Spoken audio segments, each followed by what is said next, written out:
Chapter 755. Eric listened to Joanna's description of what had happened that day, and looked at the videotape in his hand. Although the name was Penguin World, the back of the box was labeled with a series of video sources. There were actually more than 20 different kinds of movies and documentaries. As the CEO of a large media group, if Terry Semel wanted to do this, he only needed to give a few instructions, and someone would do it. But even so, this videotape had taken a lot of effort. Eric flipped through it for a while, and roughly understood some things in his heart. He looked up at Joanna, who was standing quietly beside him, and noticed that the woman was carefully looking at his expression. Seeing that Eric was looking at her, Joanna's eyes flickered, and she was a little uneasy. Should I return this videotape to him? Joanna's expression not only confirmed Eric's guess, but also made him understand some more things. At the end of the day, it was still a very sensitive topic in the United States: race. Joanna was Jewish, and according to the Jewish custom, Hawaii was also Jewish. Although for various reasons, the Jewish presence in the United States and even the world seemed to be very strong, people who knew more about the truth knew that the Jewish people had been strongly excluded and discriminated against for hundreds of years. As for the claim that the Jewish people controlled the United States, it was even more ridiculous. Take the economic crisis that swept the world in 2008 as an example. If the Jewish people really controlled the American economy, then the old investment banks such as Lehman Brothers and Bear Stearns would not have successively failed. The collapse of these large investment banks with over 100 years of history and assets totaling more than $1 trillion was definitely a huge blow to the Jewish people's economic power. In history, there were countless claims that the Jewish people caused economic crises and wars, but they were basically scapegoats. The history of exclusion and persecution for hundreds of years made the Jewish people have a strong sense of community, almost ingrained in their instincts. On the other hand, the Jewish people were very intelligent. A few days ago, Hawaii's extraordinary intelligence had undoubtedly left a deep impression on Terry Semel. The little girl's Jewish heritage made Terry Semel instinctively feel close to her. Coupled with the fact that she was Eric's daughter, today's small gift came about. After all, Firefly and Time Warner had a competitive relationship. Terry Semel definitely didn't do this for any benefits. He just wanted to form a good relationship with them. Eric even thought that in the past few years, whether it was festivals or birthdays of the little ones, in addition to close friends, some executives of the Firefly Group, and even other companies with good relationships in Hollywood would specially send gifts to the two little ones. It was probably for this reason. Moreover, without checking, he could probably imagine that the gifts in Hawaii must be more generous. Although the shareholders of the 7 major film companies had changed owners repeatedly over the years, and many of them had been out of the control of the Jews, most of the executives of the Hollywood film companies were still Jewish. Just like Fireflies, except for Frank Wells, Jeffrey Katzenberg and Robert Iger, among the 3 giants, were all Jews. As Eric was thinking about these things, he inadvertently saw Joanna, who was still waiting for his answer. As he kept silent, the anxiety and inferiority on the woman's face became more and more obvious. Wait, inferiority? Thinking of the time when he accidentally talked about Jews with Elizabeth, she said that her family was not Jewish with a look of superiority on her face. Eric sighed in his heart. Sigh, what kind of mess is this? Throwing the videotape aside, Eric reached out and hugged Joanna. He kissed the woman's cheek and said softly, "After being together for so many years, you should know that I don't care about things like race or bloodline at all. Xiaxia and Kevin are my children, and nothing can change that. So don't think about these messy things in the future." Joanna leaned on Eric's shoulder and said softly, "Then, what about the videotape? Take some time to show it to Xiaxia. Don't forget to call Terry Semel and thank him. It's always good intentions." Eric thought for a while and added, "In the future, there's no need to reject such good intentions. Generally speaking, the recognition and closeness of the race won't do you and Xiaxia any harm." "I know." Joanna leaned on Eric for a moment, and let go of the burden in her heart. She gently pushed Eric away and helped him tidy up his collar. "Let's go down and eat. They're probably waiting for us. Don't worry, there's one more thing." Eric pulled Joanna and told her about Virginia. So in 2 days, I want to bring Vicky to Buffett's party. Well, although I don't mind bringing the two of you along, I have to be considerate of the feelings of those old men who can only watch but not eat. So if there's a chance, I'll bring you along next time. Joanna was amused by the double meaning in Eric's words. She patted him on the shoulder and shook her head. It's okay, I'm really not interested in these things. You can just bring Vicky along. It turns out that the two of us are quite similar. Actually, I'm not very interested either. However, these things can't always be pushed away. Eric joked with Joanna and left the room together and walked downstairs. Although there was a small interlude, the Halloween dinner was still going on in a lively atmosphere. After dinner, Eric was forced to do a Halloween costume by the women. His costume was exactly the same as Emma's and the other two little ones. It was too simple. They only had two beautiful fluorescent antennae on their heads. The antennae for the men were sky blue and the antennae for the girls were pink. There was no doubt that he was cosplaying as he was immersed in Men in Black. At this time, the sky was completely dark. However, the streets of Southampton were already decorated with lanterns and streamers. Many children had already started to ask for candy. It was said that there was a Halloween parade in the city center. Eric stood in the changing room, looking after the three little ones with puzzled faces. Drew, Virginia, and Eva were putting on all kinds of weird costumes with the help of the twins. Joanna was downstairs dealing with the children who came to ask for candy. Looking at Virginia, who had dressed herself up as Bloody Mary, Eric asked, "Joanna has to stay at home, and the three of you have to go to the Halloween parade. Can I take care of the three of them alone?" Virginia said in a strange voice with red lips, "This is a good opportunity for you to improve your relationship with the little ones. I'm worried about the little ones' safety. The streets are quite chaotic. Which one of you should accompany me? At least two people, right?" Drew, who was putting on a clown costume on his head, pointed at the twins. "Then let Natasha accompany you." Them. Eva also chimed in. "Oh Eric, you're so long-winded. It's not easy for us to have fun for a while." Virginia also impatiently began to chase them away. "Yeah, get out, get out. I still have to change." With that, Eric was kicked out of the door. The twins had a pair of pink fluorescent antennae in their hands. They had prepared a lot of props. Although they had already been asked for candy once last year, Emma obviously did not remember. The two little ones were even more confused. They did not know what their father was going to take them to do. It seemed to be very scary. Downstairs, Joanna was holding a box full of candy. She smiled and handed out candy to the little ones outside the door, who were shouting about trick-or-treating. After getting rid of the little troublemakers, Joanna opened the door, indicating that Eric could leave with the children. Eric carefully touched the pair of soft things on his head and said to Joanna, "Why do I feel a little strange?" Joanna bent over to help Emma tidy up her beautiful little dress. She smiled at Eric and said, "Why do you feel strange? Don't tell me you haven't celebrated Halloween before?" Eric suspected that the women were in cahoots tonight. Usually, it was the mother who took the children out to ask for candy from door to door. What was a big man like him doing with three little ones? Emma seemed to be eager to give it a try after seeing the actions of the group of children. She tugged at Eric's sleeve and wanted to walk out while yelling, Okay, let's go." Eric didn't want to think too much. He took Emma's little hand and let Emma take Kevin and Hawaii. Natasha and her sister were quietly behind them as they walked out together. This was a small district in the south of Southampton. Walking out of the manor, the streets were decorated with lanterns and colored banners. Lanterns were hung everywhere, and groups of children were shuttling between houses under the care of adults. Although it had been more than a year since the release of Men in Black, the sky blue antennae costume was still very popular.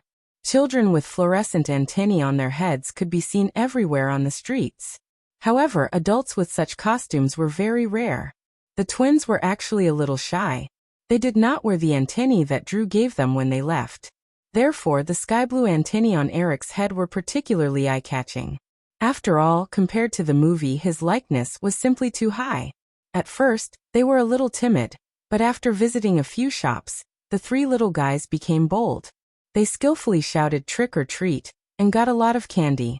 Even in Hawaii, They showed a rare look of interest, as if they were wondering why someone would give them candy when they shouted a sentence. Along the way, they did not forget to point out the Halloween costumes of the passers-by and ask all sorts of questions. Eric did not know the rules of Halloween. Since he was getting more and more familiar with asking for candy, he took the three little guys one by one. When they reached the end of the street, they changed to another street. Before they knew it, they had been walking around for a long time. When the six of them suddenly realized that they had walked to an unfamiliar lake, Eric realized a very profound problem. They had lost their way, stopping Kevin from stuffing the wrapping paper into his mouth. Eric hugged his son, who was unwilling to walk on his own. He looked at the twins beside him and asked, "Do you know where this is?" The Natasha sisters each held a little guy. When they heard the question, they just shook their heads and said, "Master, we don't know either." "Okay, then where's the phone?" One of the twins dug in his pocket and handed the phone that he always carried with him to Eric. Eric dialed the number of his home. When Joanna heard that Eric had lost the three little guys, even with her quiet and introverted personality, she was overjoyed. However, she still asked about the situation and said that she would come to pick them up as soon as possible. After hanging up the phone, Eric returned the phone to Natasha and looked around. Then he took the three little guys to the bench under the street lamp by the lake. Sitting down on the bench with Kevin in his arms, Eric casually asked the Natasha sisters to sit next to him. Then he lowered his head and counted the spoils in the small bamboo basket with his son in his arms. After chatting with the little guy for a while, a gust of night wind blew, and a faint fragrance floated in the cold air. Eric raised his head and looked at the Natasha sisters sitting next to him. Because he had always been with Drew, Eric suddenly realized that he was actually quite unfamiliar with the sisters. He was curious and asked casually, "I still don't know. How old are you this year?" The sisters looked at Eric at the same time with a puzzled expression. However, they soon realized that Eric was talking to them. The girl sitting on the left of Eric replied, "Master, we're 21 years old." "Oh, what a coincidence. You're the same age as Drew." Eric nodded and smiled. "I thought you should be the same age as me." The Natasha sisters didn't know what Eric meant. They just carefully held the children in their arms and slightly lowered their heads. Eric thought of another question and asked, "By the way, where are your parents?" The girl on the left still replied, "They're in Iowa. Boss bought a farm there." Eric nodded and thought that this was a good arrangement. He asked again, "Do you miss home?" This time, the twins showed the same puzzled expression. Eric was even more puzzled, but he still explained, I want to go back." After thinking for a while, Eric didn't know where the twins were from. He could only use his previous address and said, "Do you want to go back to the Soviet Union?" After this sentence, Eric saw the girl on the left turn slightly pale. She hurriedly shook her head and said, "No, I don't want to." Eric knew that the collapse of the Soviet Union had a deep impact on them. However, he didn't realize that the fear was so deep. He sighed in his heart and asked again, "What about the future? What are your plans in the future?" The girl on the left blushed. She looked at Eric carefully and said softly, "Whatever the boss says, we'll do it." Chapter 756. Eric, Chris, let me introduce you.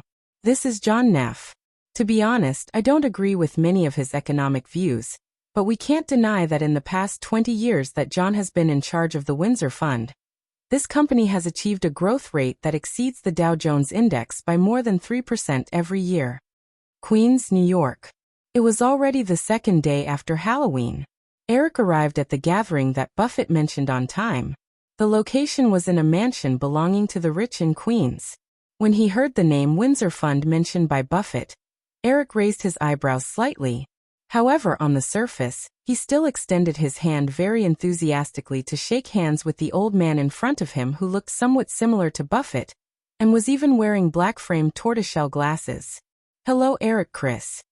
John Neff shook hands with Eric and Chris with a smile on his face. He then looked at Buffett with a seemingly dissatisfied look. "Hey, Warren, you're criticizing me in front of the young people again.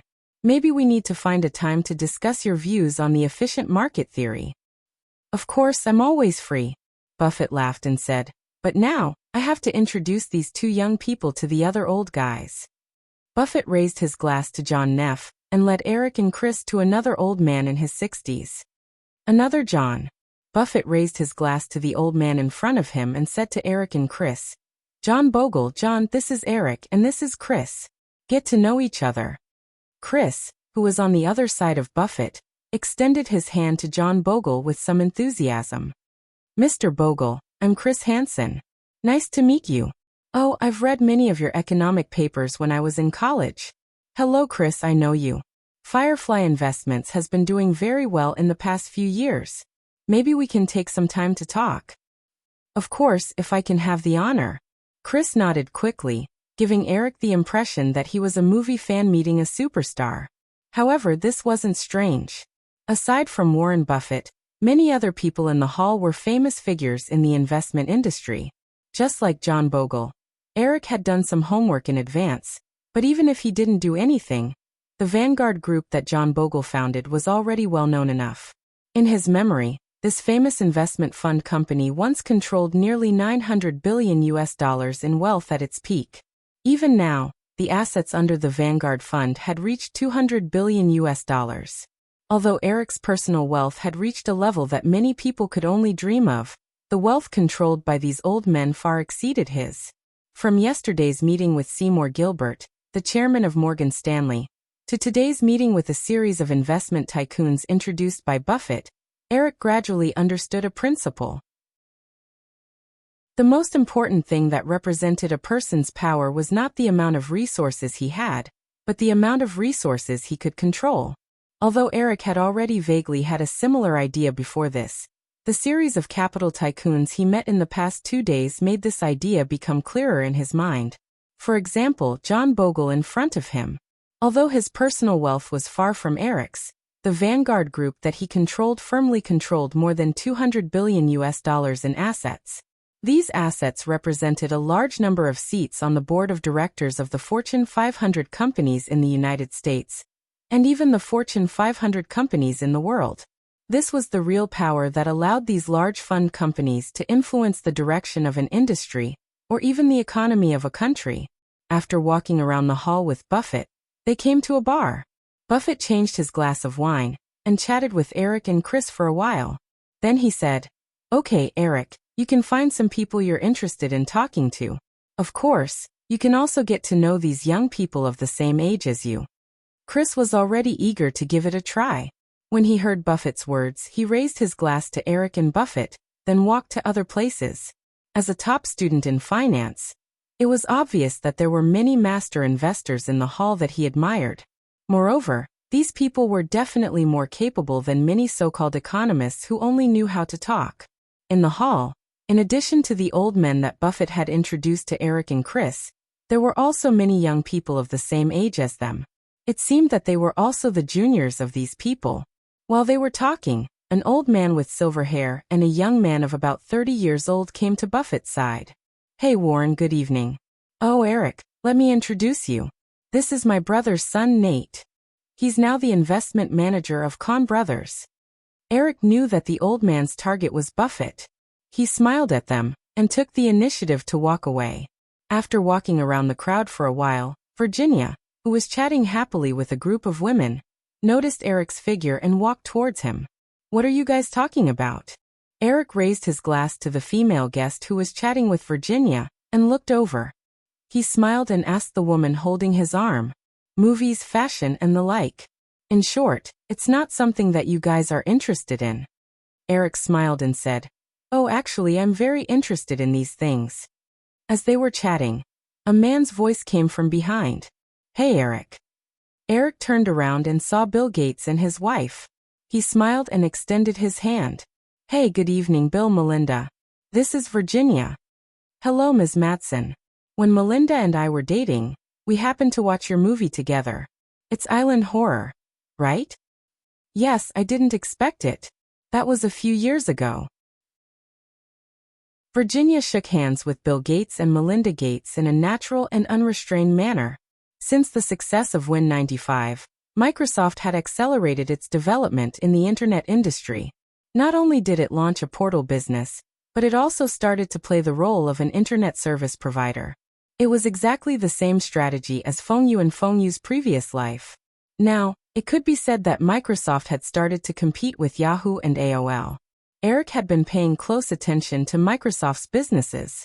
Therefore, from the results of Microsoft's modest expansion over the past few months, Eric was wary of Microsoft's threat, but he did not feel like he was facing a formidable enemy.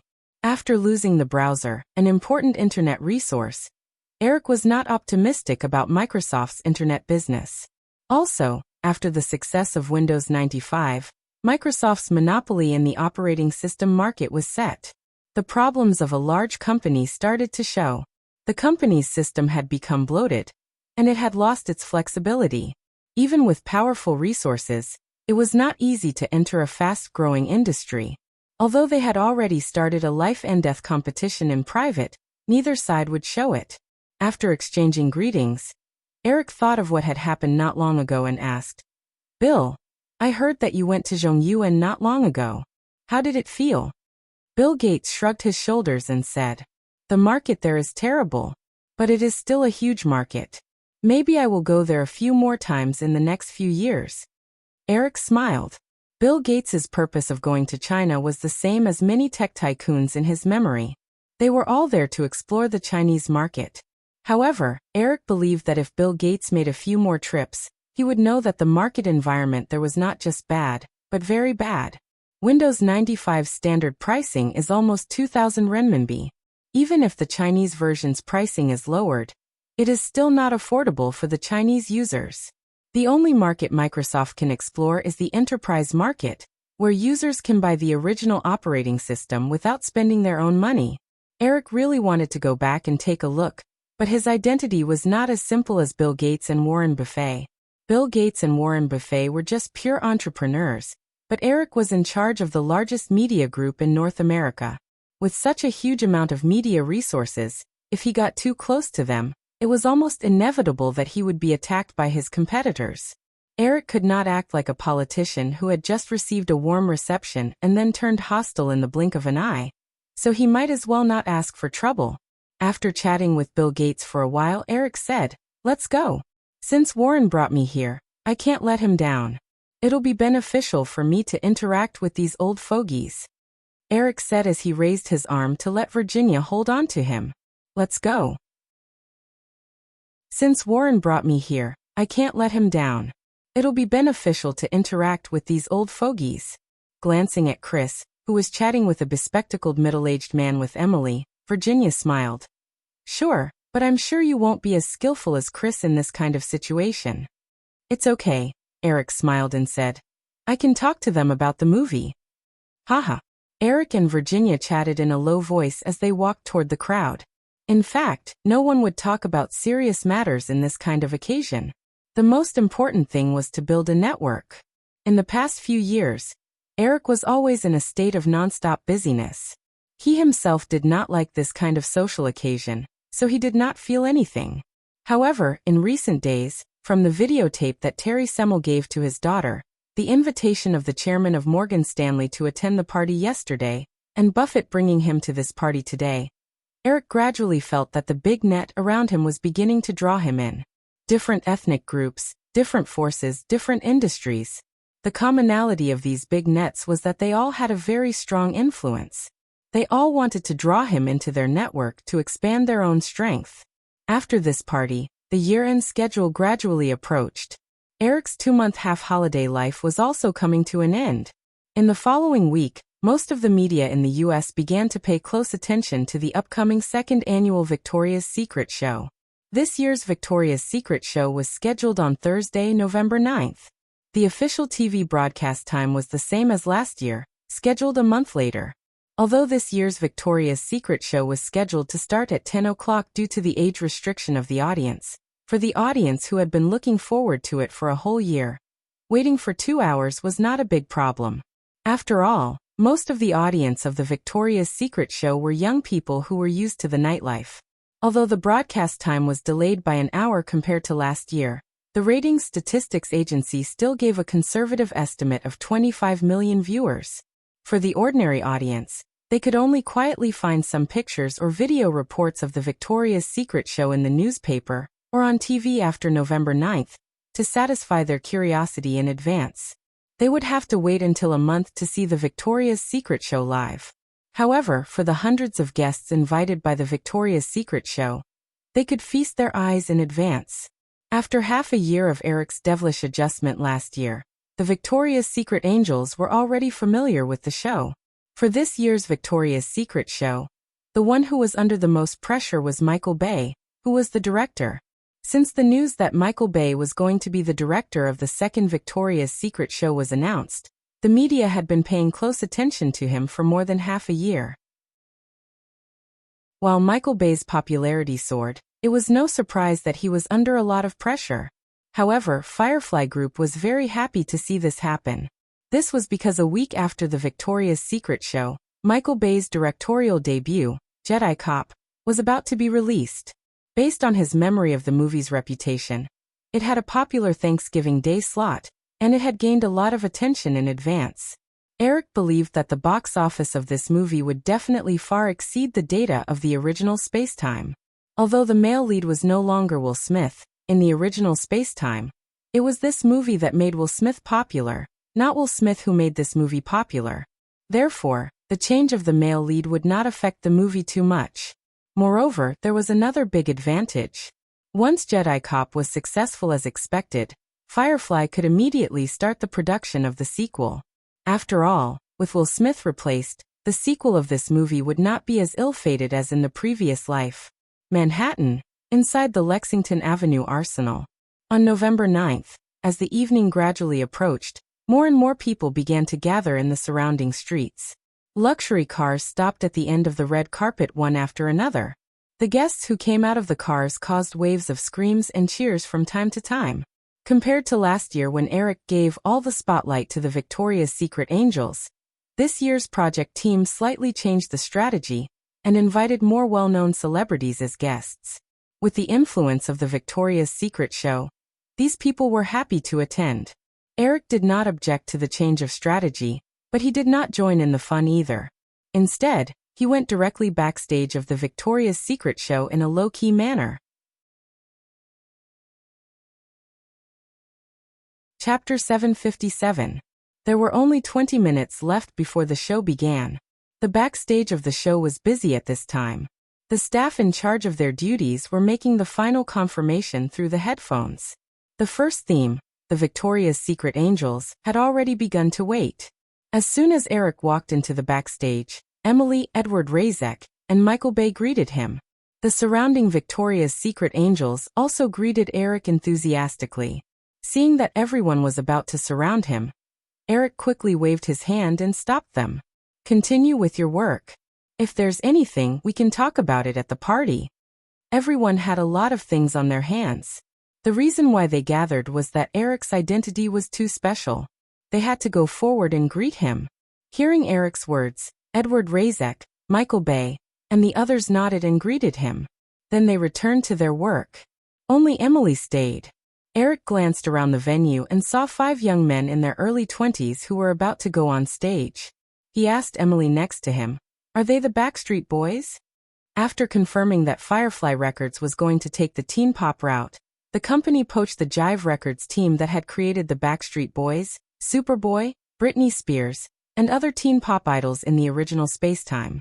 And coincidentally, the Jive Records CEO Barry Weiss, who had jumped ship from Sony Records, also brought a group of newcomers that had just been selected. Among them, the Backstreet Boys, who had introduced teen pop to the world in his previous life, happened to be among them. Emily followed Eric's gaze and nodded. Yes, since the release of the single in September, these young people's rise has been very good. They will be performing a new song tonight. Well, I don't know the details. Barry Weiss should be in the front hall. If you have any questions, you can call him over. Eric shook his head and smiled. No, I'm just asking. I don't want to talk about work today. Emily smiled and pointed at the makeup area filled with Victoria's Secret Angels. Since that's the case, you can do as you please. I have a lot of things to do. Hey, your babies are over there. But don't mess around before the performance ends. Eric pretended to be dissatisfied. Are you doubting my professionalism? Of course not. Emily shook her head with a smile on her face. I'm doubting your character. Eric shrugged speechlessly. All right, I surrender. Looks like I'll just go straight to the front hall. Emily was about to leave when she heard this and said, But I didn't leave a seat for you. Isn't this too much? You were the one who said on the phone last time that you might be too busy. Emily blinked and thought for a moment before saying, But you can sit on the steps in the aisle. Then it's decided. Emily nodded to herself and was very satisfied with her quick-wittedness. Speaking of which, other people won't be allowed to sit on the aisle steps. You have a special identity and can enjoy this special treatment. After Emily finished speaking, she heard a sound coming from the walkie-talkie in her hand. She quickly said a few words to the walkie-talkie, then waved at Eric and left in a hurry. Eric was not a person who liked to be in the limelight. When he thought about sitting on the aisle steps alone, he felt a little weird. He thought in his heart that it would be nice if he had a companion. The two of them would not be too conspicuous sitting on the aisle steps. Unfortunately, he came alone today. Drew and Amy Pascal returned to Los Angeles after completing the negotiations with Morgan Stanley to adjust the stock pricing a few days ago. As Emily's boyfriend, Chris should also be present. Unfortunately, he flew to San Francisco the day before yesterday. There were some funding problems in the R&D center in charge of the MP3 player and ebook reader, and he needed to come forward to solve them. Virginia and Joanna would definitely not accompany him to such an occasion. Eric thought in boredom and walked to the makeup area. As special spokespeople, Linda and the other four always had some special treatment. The five of them occupied a row of makeup tables. At this time, only Linda, Tyra Banks, and Diane Kruger were sitting there. This time, the opening was changed to Cindy Crawford, and Christy Doington was closing the scene. The two of them had already started to wait. Hey babies, you are so beautiful tonight. Eric greeted them and carefully hugged the three of them. He then nodded at the Victoria's Secret angels who looked around. The women's makeup took 4 hours to do. From the nervous eyes of the makeup artists next to them, it could be seen how worried they were that Eric would accidentally ruin the makeup of the three women. Seeing Eric sit down in the empty seat next to Diane Kruger, Linda played with the eyebrow pencil in her hand and asked curiously, Eric, I asked Emily. She said you won't be coming tonight.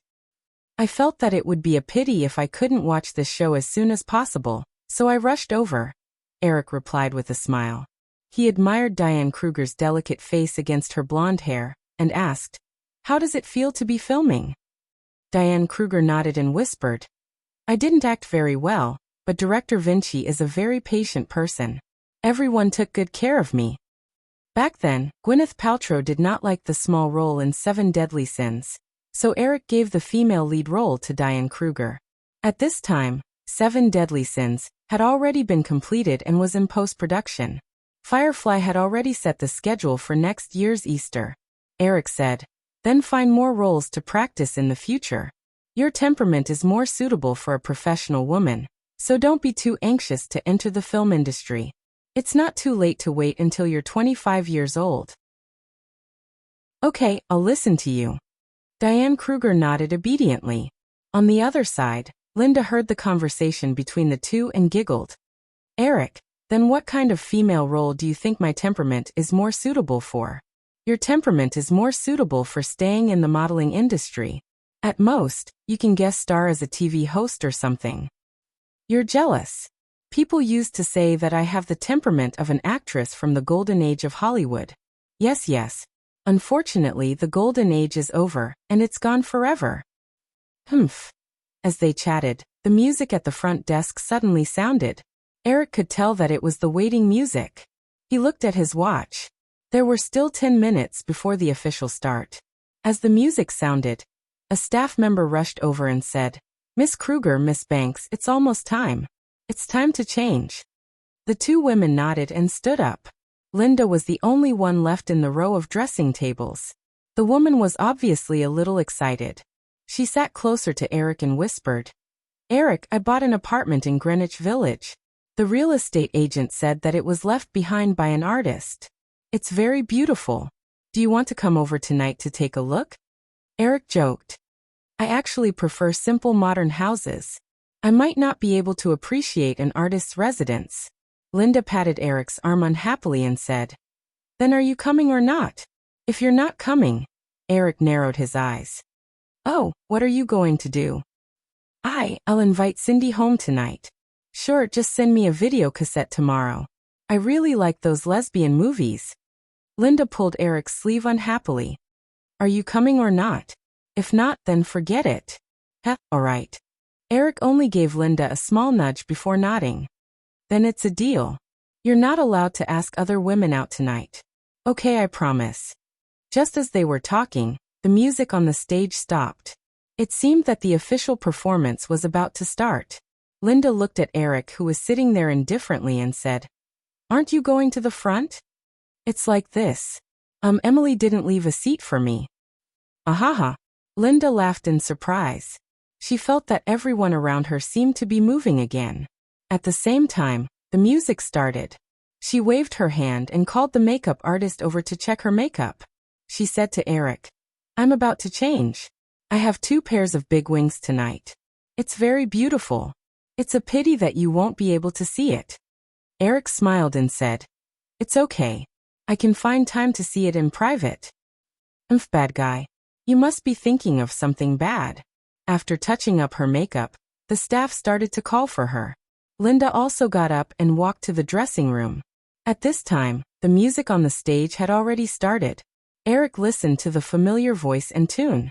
The 5 members of the Backstreet Boys were not very good-looking, but their voices were the kind of magnetic voice that little girls liked very much.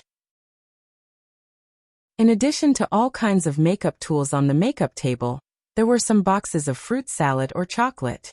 For tonight's show, the Victoria's Secret Angels had to undergo more than 2 months of physical training and had been on a diet for the past few days. Not to mention the angel wings that weighed more than 5 kilograms, the long-term excitement at the show was also very tiring. Therefore, since last year, Eric had asked people to prepare these snacks for the angels. It was the same this year. Eric picked up a chocolate bean and threw it into his mouth. Just as he was considering if he could find a place to watch the live performance at the end of the runway, a woman wearing a special pink nightgown for the Victoria's Secret Angels sat down next to Eric. Hi, Eric. Eric turned his head and recalled. He smiled and reached out to the woman. Hi, Stephanie. You're very beautiful tonight. The woman in front of him was Stephanie Seymour, who had accidentally replaced Heidi Klum last year. Eric remembered that this woman should be married to publishing tycoon Peter Grant by now. He just didn't expect her to still participate in the Victoria's Secret fashion show this year.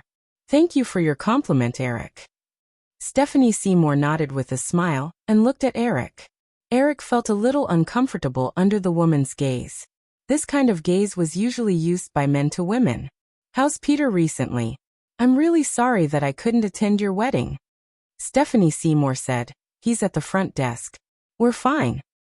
Oh then. Eric looked around and said. Everyone seems to have started preparing. Yes. Stephanie Seymour's expression suddenly became a little unwilling. She said, however, I will only appear in the last theme, so don't worry. From the woman's expression, Eric could roughly guess what was going on. As a publishing tycoon, Peter Grant had a net worth of more than $1 billion. Moreover, at his age, his conservative personality was almost certain. It was difficult for such a man not to have any opinions about his wife participating in such a fashion show. Come to think of it, Stephanie Seymour could only participate in one theme tonight. It was probably the result of her compromise with Peter Grant. As he thought about it, Eric realized that he had nothing to talk about with Stephanie Seymour. Not only was she a married woman, but she was also a very fierce woman. Eric still remembered Stephanie Seymour's valiant deeds of bringing a group of ex-girlfriends of Guns N' Roses' lead singer to sue them for damages for their youth. Eric didn't want to provoke this kind of woman. He didn't have the energy to do so. Seeing that Stephanie Seymour didn't seem to have any intention of leaving, Eric pushed the box of chocolate beans in front of her and asked, Do you want to eat? Thank you. Stephanie Seymour elegantly picked up a chocolate bean and put it in her mouth. She slowly sucked on it with a teasing look in her eyes. As a person who had both the heart and the courage to do so, Eric couldn't help but look around with a guilty conscience when he saw the woman's attitude. Most people were busy and no one seemed to have noticed what was happening here. However, from the makeup artist who immediately lowered her head and pretended to look for something when she saw Eric looking at her, Eric knew that many people were looking in their direction. Eric didn't want any rumors to spread, so he said, "Well, Stephanie, I think you should go and prepare in advance. Well, even if there's only one theme, it should still be taken seriously." "Don't worry, Eric, I won't mess it up." Stephanie Seymour swallowed the chocolate bean in her mouth and said, "It's like this, Eric. Peter and I are planning to have a family gathering tomorrow. I wonder if you can come?" Eric shook his head. "It's a pity, Stephanie. I'm going back to Los Angeles tomorrow." "Oh, that's a pity." Stephanie Seymour's face showed just the right amount of regret. After thinking about it, she knew that it would be difficult for her to find another opportunity. Even if it was the after party in an hour, Eric would definitely be surrounded by all kinds of people. After organizing her words a little, Stephanie Seymour said, "It's like this, Eric. I heard that Lifetime TV is preparing a TV series. It said that there are 4 female leads. Do you think there's a role suitable for me?" Chapter 758. Eric wasn't surprised to hear Stephanie Seymour's request for a role in City to Desire. With the dazzling results of America's Top Model and Project Runway, Lifetime's upcoming TV series, which was also personally produced by Eric, had attracted a lot of attention from actresses in the TV and film industry. City to Desire had 4 female leads, and the selection criteria for the 4 female leads were all around 30 years old. Only a handful of actresses in this age group had already achieved success and could steadily continue their acting careers. Most actresses in their 30s would gradually disappear from the big and small screens as their opportunities dwindled. Although City to Desire was only a TV series, it was very attractive to actresses in their 30s due to the strong support of Lifetime and Eric himself. Seeing Stephanie Seymour's expectant expression, Eric asked, "Stephanie, may I ask a slightly abrupt question? How old are you this year?" Stephanie Seymour didn't put on a pretense like most Western women who were asked about their age. She replied, 28 years old, Eric. I know that the age requirement for the 4 female leads in City to Desire is around 30, but I don't think the requirement is that strict, right?" Stephanie Seymour said as she inched closer to Eric. She nonchalantly picked up a chocolate bean and put it in her mouth again as she looked over with her beautiful eyes. Eric could feel the unique and rich charm of Chanel No. 5 on the woman. He shook his head gently and said, "I'm afraid that won't do, Stephanie. Also, age isn't the most important issue. The key is that you're too beautiful. You should know that I originally recommended another British actress to be the female lead, but she was rejected by the scriptwriter because she was too beautiful. The scriptwriter hoped that the character's appearance would be relatively ordinary." "Oh, Eric, you must be patronizing me, right?"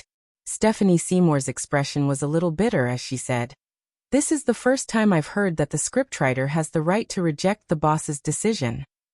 Eric shrugged. "But that's the truth. Generally speaking, I'm still a relatively open-minded boss. As long as my subordinates can prove that their views are correct, I won't be stubborn." Stephanie Seymour was obviously not satisfied. She wanted to say something, but there was a flurry of footsteps around her. It turned out that the first theme had ended. The two of them subconsciously turned their heads when they heard the voice.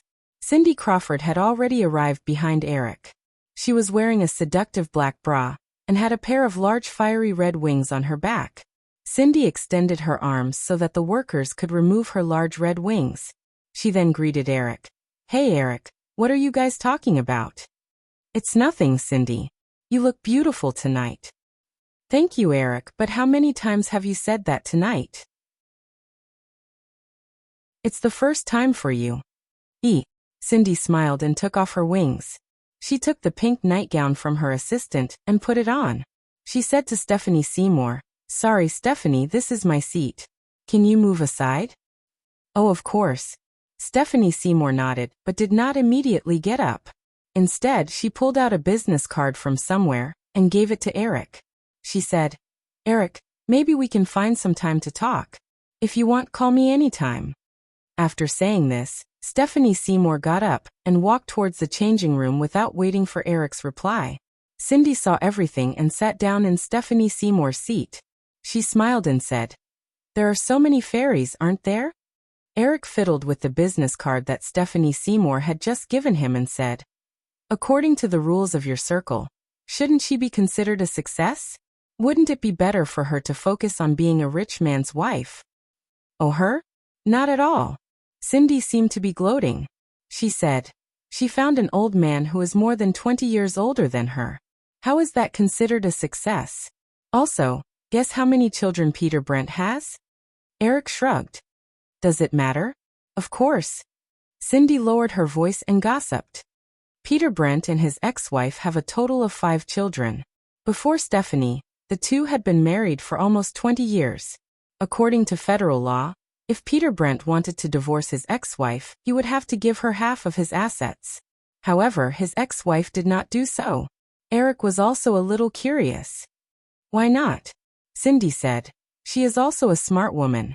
She knew very well that Peter Brent could not withstand the blow of being given half of his assets. This would almost cause him to lose control of his own business. Therefore, when they divorced, Peter Brent's ex-wife did not ask for a share of his assets. Instead, she let Peter Brent determine his inheritance rights in advance. In the future, her 5 children will receive most of Peter Brent's assets. Although the specific details have not been announced, you can imagine that the half that originally belonged to Peter Brent's ex-wife will definitely belong to the 5 children in the future. In order to satisfy his ex-wife, Peter Brent will definitely give most of his own to the 5 children. Therefore, even if Stephanie marries him, even if the marriage continues, she and her children will not be able to receive much of his assets in the future. If they divorce, she will not receive any compensation. After hearing this, Eric could not help but laugh. "Why do I feel that you are making Stephanie sound so pitiful? In any case, I will never do that. It's not worth it." Cindy looked at Eric as if she wanted to ask something, but she did not say it. Instead, she asked casually, "By the way, what were you guys talking about just now?" "Oh, she asked me if the host of America's Top Model was going to change. She said she really wanted this opportunity." Cindy's eyes widened in surprise. Then, she realized from the smile on Eric's face that he was joking. She reached out and slapped the man's arm. "You bad guy, you only know how to tease me." However, Cindy looked at the business card in Eric's hand and said, "Well, you have to be careful. After all, she is married. If the media finds out, it will be very interesting." Eric casually tore open the business card in his hand and threw it into the trash can next to him. He smiled and said, "I am a decent person. I will not do such a thing." As if I believe you. At the beginning of the year at Sharp Corner Manor, didn't you still act recklessly when you thought that Linda was married? Cindy recalled the chaotic scene at that time. Even though half a year had passed, her face still turned red. "I had no choice." Uffed. Eric laughed and looked around at the busy crowd. He said, "Are you very free? Why don't you go change your clothes? Also, Christy should be with you for the first round, right? Where is she?" Cindy explained, "My next round is the 4th and 6th theme, so I can rest for a while. Christy has wings for the 3rd round, so she needs to prepare in advance." "Oh, let's eat something then," Eric said as he took the boxes in front of him. "I am a little hungry." Cindy held a bamboo stick and ate a fruit salad. Suddenly, she thought of something and said, "By the way, Eric, can you come to my place tonight?" Eric smiled and shook his head. "You are so direct.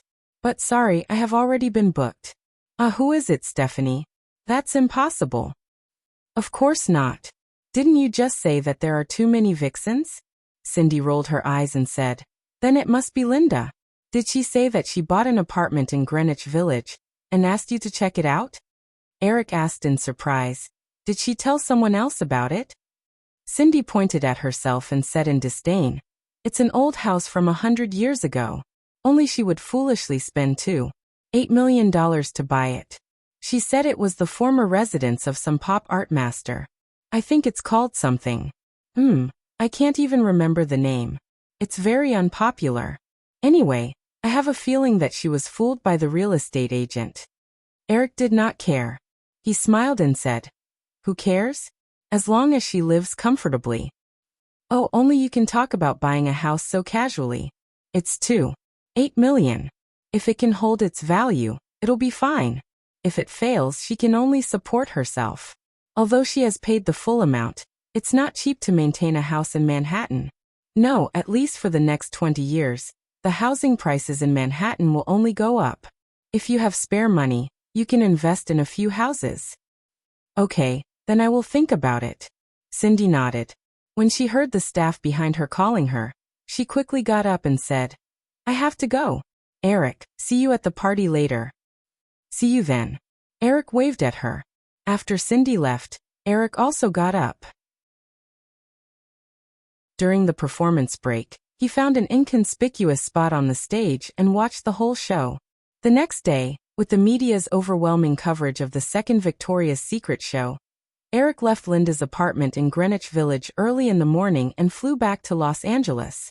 On November 10th, the day Eric flew back to Los Angeles, the year-end schedule of 1995 had already begun. Compared to the hot summer season with a bunch of big-budget movies, the year-end schedule seemed a little quiet. Take Firefly, for example. The company only planned to release Jedi Cop and 101 Dalmatians on Thanksgiving and Christmas, respectively. The cost of both movies was about $20 million. If it was a few years ago, $20 million would be considered a medium production. However, in recent years, with the explosion of the film market, any movie that costs less than $2,000 could only be considered a low-budget movie. Other than Firefly, most of the films released by the other film companies were similar to low-budget films.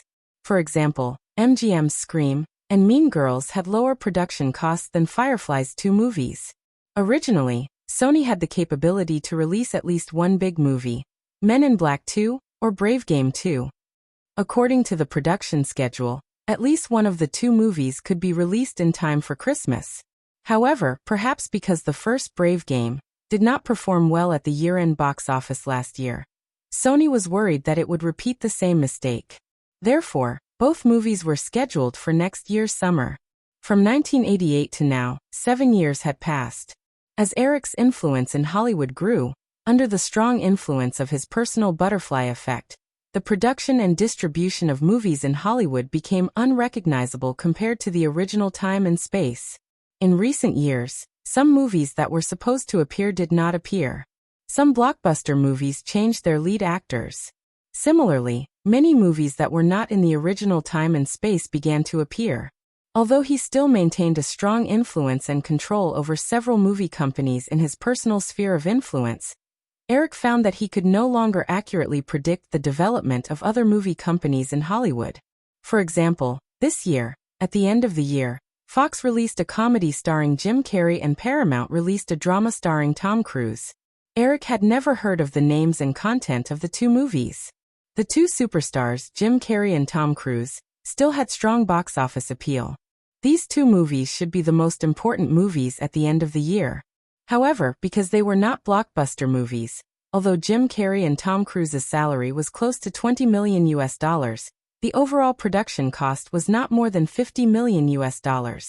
Perhaps to avoid the Thanksgiving schedule, Fox brought forward Jim Carrey's new movie to a week before Thanksgiving. It premiered in more than 2,600 theaters and grossed $33.2 million in 3 days in the first week. The box office was expected to easily exceed $45 million in the first week, close to the production cost. Based on this trend, the total box office could reach at least $120 million. So far, Jim Carrey's consecutive films had maintained a total box office of more than $100 million since his debut. It was a miracle. However, according to the original contract, this was the last movie that Jim Carrey and Fox worked on. Before this movie was released, it was said that Sony had reached an agreement with Jim Carrey in private. They would sign a contract with him for $20 million. After the box office of the last movie with Fox was released, Jim Carrey did not hesitate to announce the news. This was the first time in Hollywood that a movie would be paid $2,000. It immediately caused a heated discussion in the entertainment industry. With the explosion of the global movie market and the economic recovery in North America and Europe, more and more hot money began to flow into the movie industry. It was unstoppable for Hollywood stars to increase their salaries to sky-high levels. Eric remembered that in his previous life, even after the 2008 economic crisis, and the global movie market entered a cold winter, the salaries of Hollywood stars did not decrease. It was just that those second- and third-tier movie stars were having a hard time.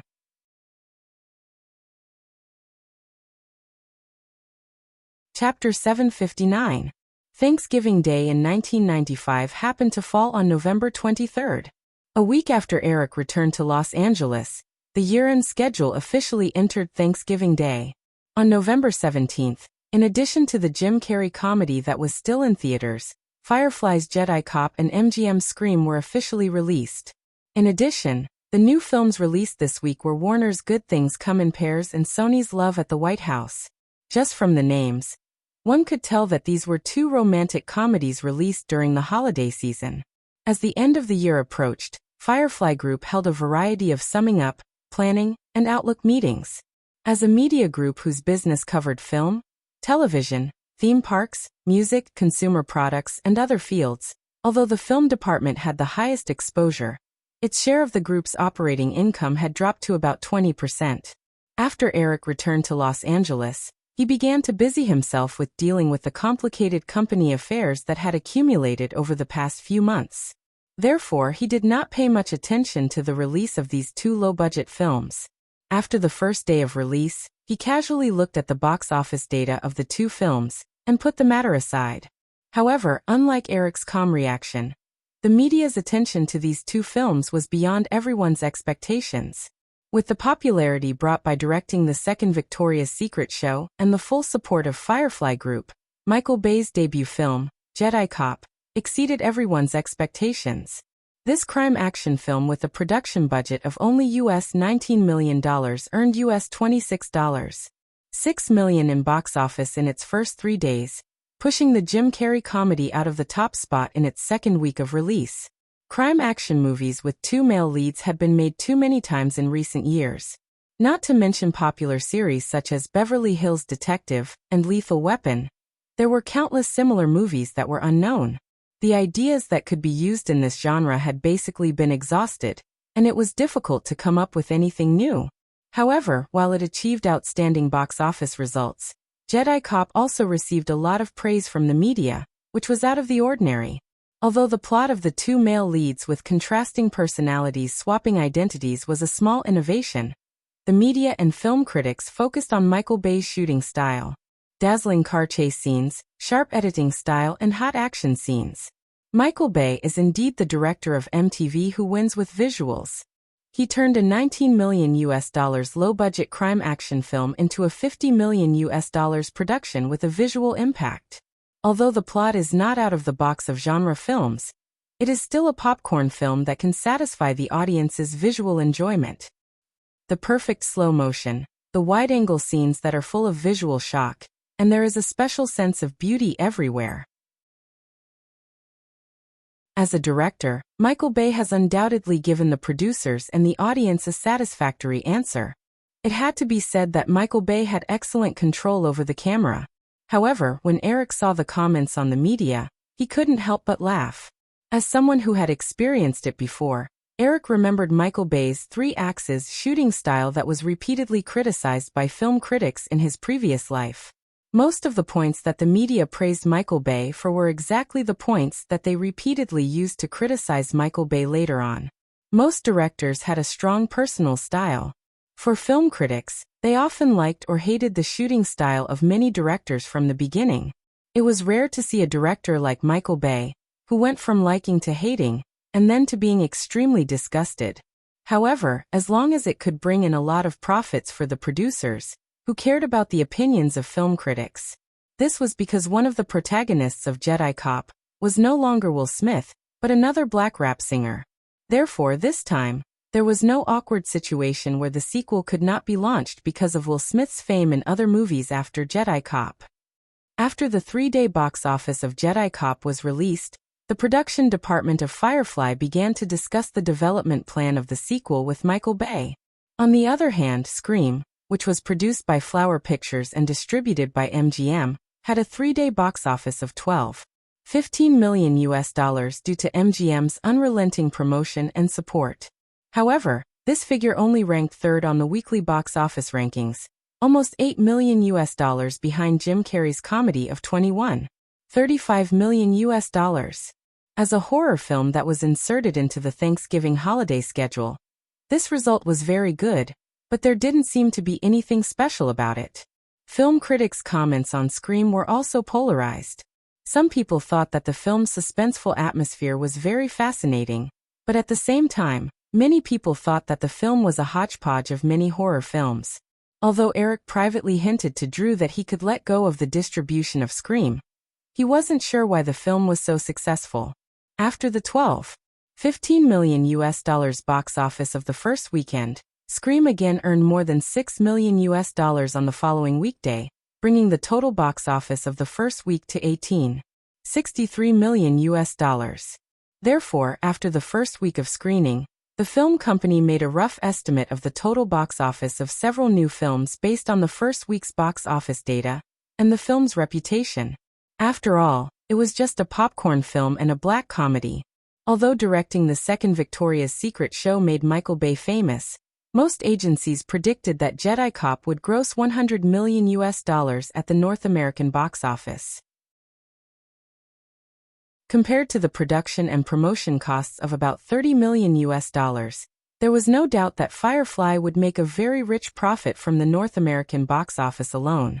As for Scream, according to the film's first-week box office and its polarized reputation, the agency predicted that the total box office data would only be $50 million.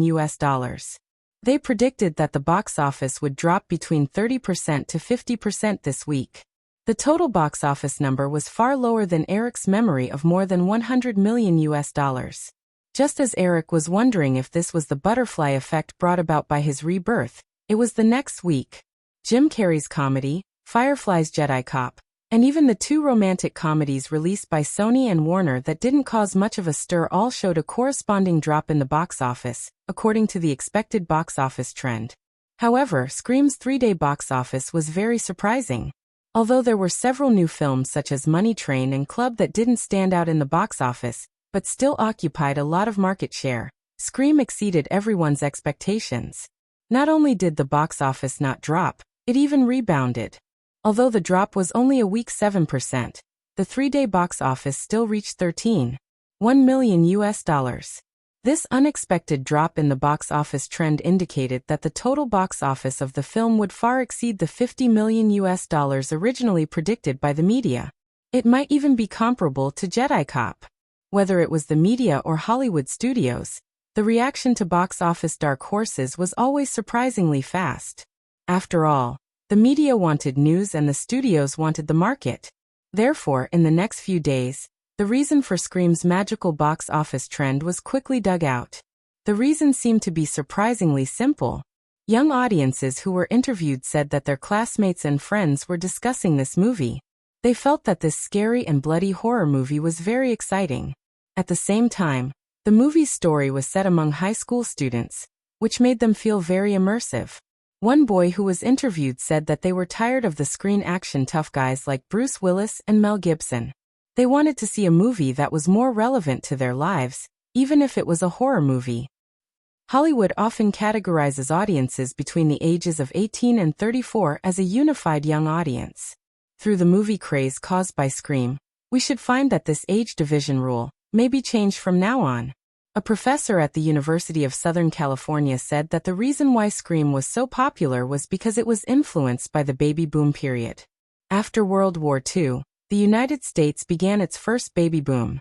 On average, more than 10 million children were born every year. This batch of babies grew up in the 60s and 70s. After the 70s, it brought about another baby boom in the United States. This baby boom was influenced by the first baby boom, so it was called the baby boom echo period. According to estimates, the total number of babies born in the 70s reached 60 million. These teenagers between the ages of 16 and 25 will undoubtedly become a group of independent movie consumers. The success of Scream is no doubt largely because it unintentionally catered to the movie needs of this group of rebellious teenagers. At the top of Beverly Hills, Elizabeth, wrapped in a white bathrobe, sat on the morning terrace. After reading the Los Angeles Times, which analyzed the box office success of Scream, she looked up at Eric sitting opposite her. "Hey, I'm suddenly regretting it." Eric did not raise his head. He drank the coffee in his hand and asked while reading the newspaper, "What's wrong?" Final Destination should also be considered a teen movie. I suddenly regret exchanging Trump Card Spy with you. To be honest, the more I look at this script, the worse it gets. Eric smiled and said, "Yeah, I also think it's very bad. That's why I swapped with you." "You bastard." Elizabeth glared at him and asked tentatively, "Then have you started production?" "The new line is going to be released during the summer next year. The casting has already started. It's too late for you to switch back now." Eric looked up and smiled. "So you'd better focus on producing this lousy movie." However, no one said that lousy movies can't make money. "Sigh, you only know how to help her. Any low-budget horror movie can get such a high box office. You didn't even help me pick a few scripts." Eric shook his head and said, "This time it really has nothing to do with me. Drew picked the scripts himself. I didn't interfere at all." "Chimph." Elizabeth looked like she did not believe him. Eric shrugged and said, "That's the truth. You can ask around and you'll know. This girl is smarter than you. $500,000 to buy out 5 scripts from that screenwriter. I feel sorry for the screenwriter. If he hadn't signed the contract for the $500,000, he would have been able to buy a nice mansion in Beverly Hills with a random script after the movie. Now he can only keep the $500,000 and buy a small apartment at the foot of the mountain." Elizabeth had a sly expression on her face. She said, "Eric, are you hinting at me to poach that screenwriter? A $500,000 contract. The penalty for breaking the contract won't be too much." Eric was just joking. If Scream was a big success, Kevin Williamson would naturally receive dividends from MGM. The final income would definitely be far more than $500,000. Moreover, no screenwriter could guarantee that their scripts would always be successful. The probability of a horror movie being a hit at the box office was even lower. Even if a film company was willing to pay a penalty to help Kevin Williamson terminate the contract, as long as the other party was a little smarter, they would not agree. Glancing at Elizabeth, Eric said, "You can try. As long as you don't do it in a fit of pique, it'll be up to you if you can poach him." After all, she had been in the film industry for a few years. Elizabeth also understood the rules. She sighed and said, "It seems that I have to pick some scripts for young people. Well, Eric, what have you been busy with recently?" "Meeting to discuss the company's department budget and development plan for next year." Elizabeth blinked. She knew that it was not convenient for her to ask about this. She just asked curiously, "How much will Firefly's revenue be this year?" "About $24 billion. It's a little better than the original estimate." "Wow, that's a little better. It's twice as much as my family. Your tone is really infuriating." Elizabeth couldn't help but ask. According to the previous net interest rate of 11%, Firefly's net profit this year is about $2.6 billion. Well, but there's still the balance from the sale of the animation department and print media assets last year. It's about $1.25 billion. TSK. Elizabeth smacked her lips enviously. She grabbed the silver knife on the breakfast plate next to her and waved it. "Hey, don't move, it's robbery." Eric flipped a page of the newspaper in front of him. He smiled and waved his right hand on the table. "I surrender, my queen, but it's too easy to be caught in broad daylight. How about we go to the bedroom and I'll give you a few billion?" Pfft. Elizabeth was stunned. Then she blushed and spat. She got up and cleaned up the tableware on the round table. She carried it in her hand and walked to the mansion. She said, "I'll go wake Julia up. Sigh, it's all because you spoiled her. She's as lazy as a cat now." Eric looked at Elizabeth's back and said, "She's living with you. How did I spoil her?" Elizabeth didn't even turn her head. She said in an unruly tone, "It's all your fault anyway." Okay.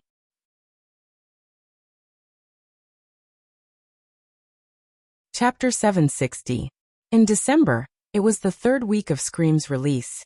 Although Thanksgiving had passed, the film still earned $13.56 million at the box office due to its popularity among young people. The three-week total box office had reached $52.11 million. Relatively speaking, although Firefly's Jedi Cop earned $42.57 million at the box office in the first week, which was a pleasant surprise. Due to the box office decline of more than 40% for 2 consecutive weeks, the film's box office slipped to $15.06 million in the third week. Compared to Scream, it was not much of an advantage.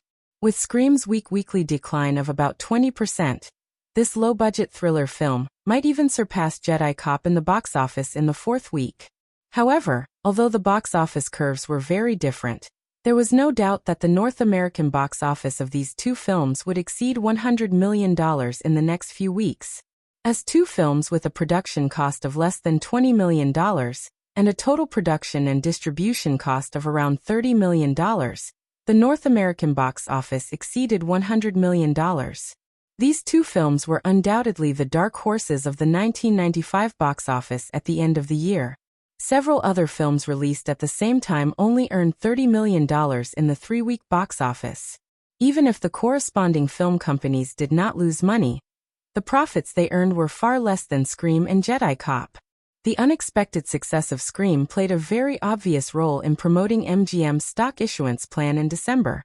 In recent years, several major film companies in North America had basically completed the transformation and integration of media companies. Even Columbia and Universal had large multinational companies as backing, and their business scope involved all aspects of the industry outside of film.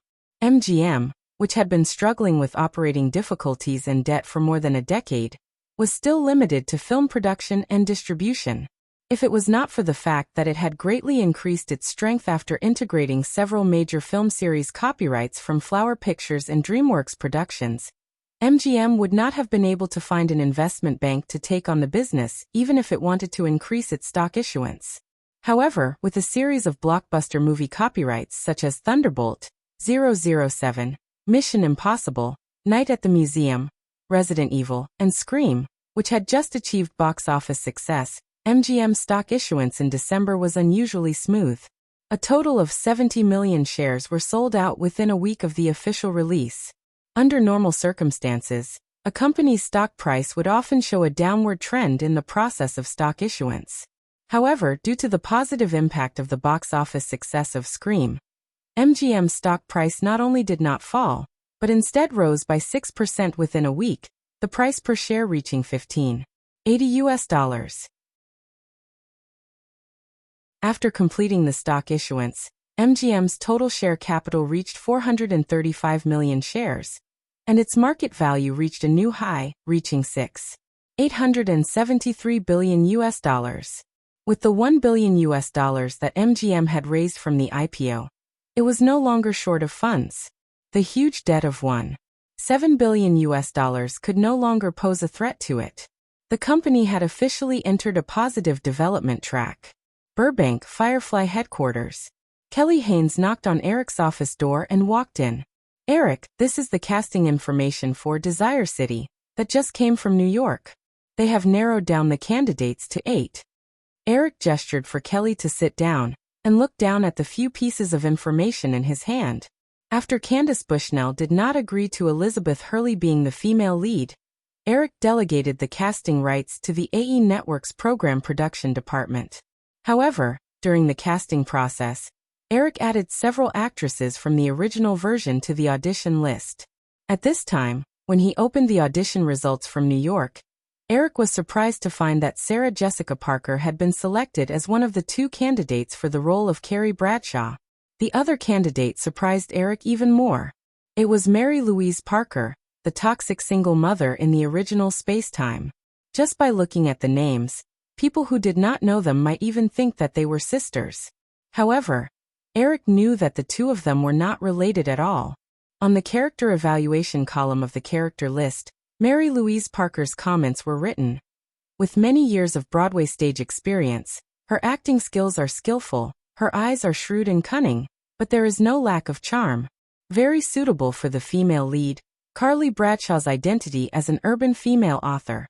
Because of the genre of the series and the era, Eric's impression of Single Poison Mom was much better than Desire City.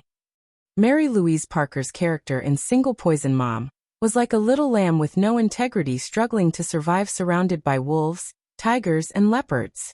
In Eric's memory, more of the character's bright black eyes were the series of innocent little eyes. Kelly, who was sitting opposite Eric, noticed the strange smile on his face. She asked curiously, "Eric, what's wrong?"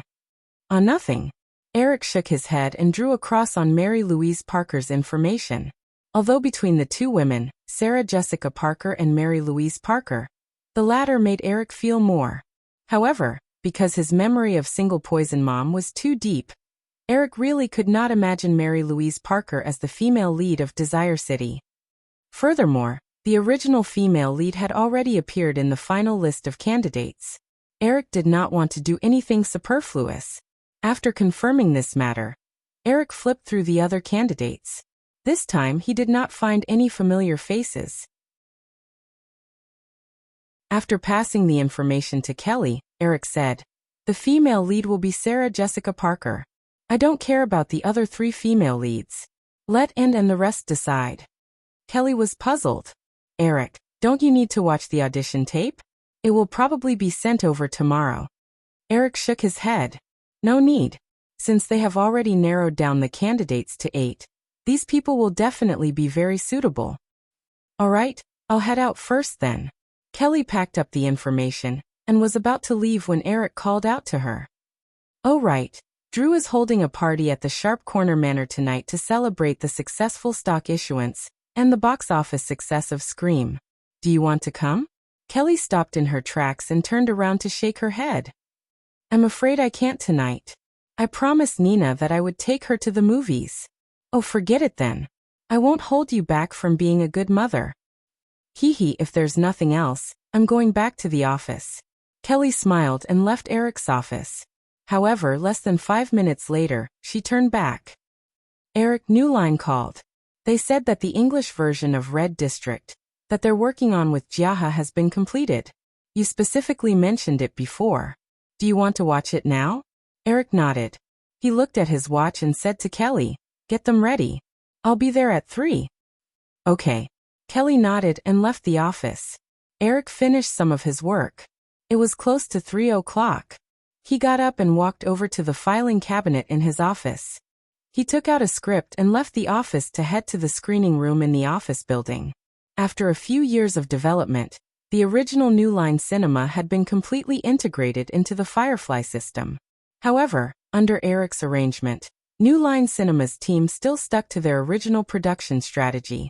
At the same time, they didn't cut off some of their collaborations with Jiaha Film on the other side of the ocean. Red District was Jiaha's latest attempt to break into the North American market. Jiaha was mainly involved in the production and investment. New Line Cinema only participated in a small portion of the investment and provided relevant assistance during the filming process. They also obtained the North American distribution rights for the film. The film was completed last year and had already been widely released in Asia. However, the North American release date was set for next year's Easter. Although the North American box office of Red District in his previous life was more than 30 million USD, which was more than 200 million HKD, Eric didn't care too much about it. He was only interested in Red District's effect on the male lead's popularity in North America. At this time, the other script in Eric's hands was the main focus of his plan.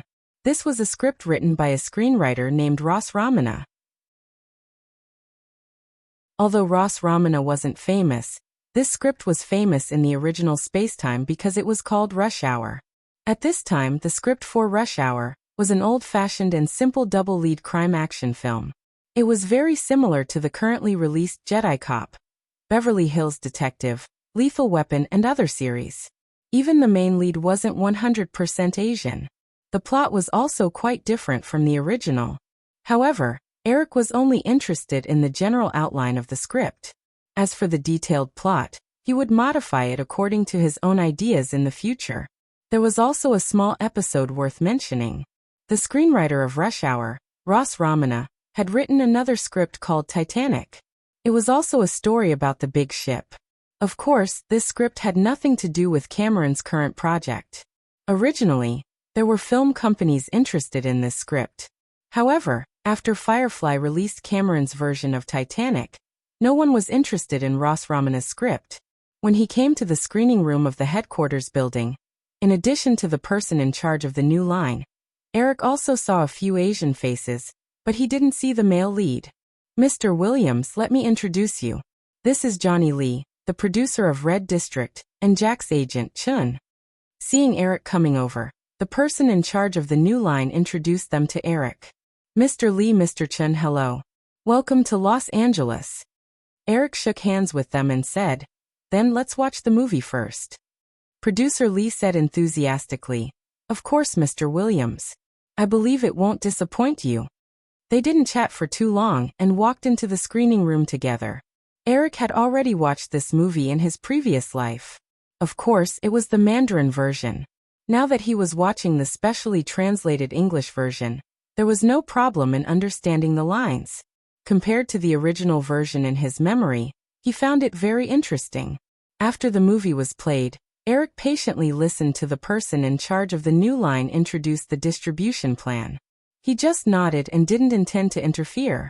Instead, he handed the script of Rush Hour to the person in charge of the new line and the agent of the male lead. This is a script I came across by chance. I think the story can be modified slightly. It's very suitable for Jack. I've already written the detailed changes in the script. However, I think Jack will have a lot of personal ideas if it's filmed. So Mr. Chun, you can take it back and discuss it with him. If he's interested, we can sign the contract immediately. Although the producer also received a few pages of the script, he realized that Eric didn't intend to mention them. He looked at Jack's agent and thought for a while. In the end, he still didn't say anything. However, when Jack's agent heard Eric's words, he was overjoyed. He said, Mr. Williams, you're saying that if Jack is willing, we can sign the contract immediately? Of course. Eric smiled and nodded. If everything goes well, I hope that the movie can be released at the end of next year. Mr. Chen asked again. Then Mr. Williams, may I know if this movie will be produced by New Line or by Firefly? Eric said, New Line. However, Mr. Chun, the film companies under Firefly, whether it's New Line, Firefly, or Disney, the only difference is the type of movie they produce. Therefore, you don't have to worry about the movie being produced by New Line and being treated differently. Although Mr. Chun really wanted to cooperate, he still continued to ask, Mr. Williams, what's Jack's salary? Hee, you can discuss it with New Line. Eric smiled and said. Although Eric had thought of asking the other party to sign the contract for 3 low-price movies, after careful consideration, he felt that there was no need to do such a thing.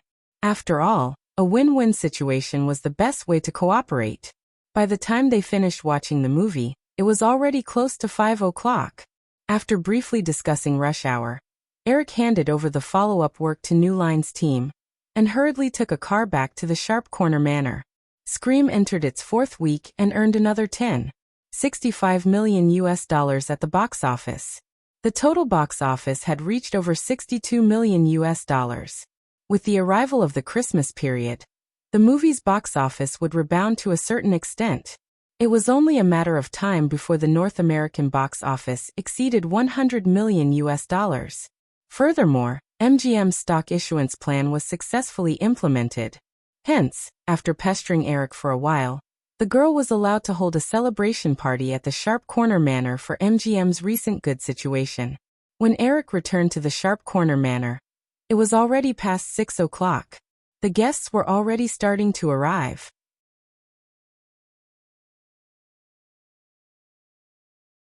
Chapter 761.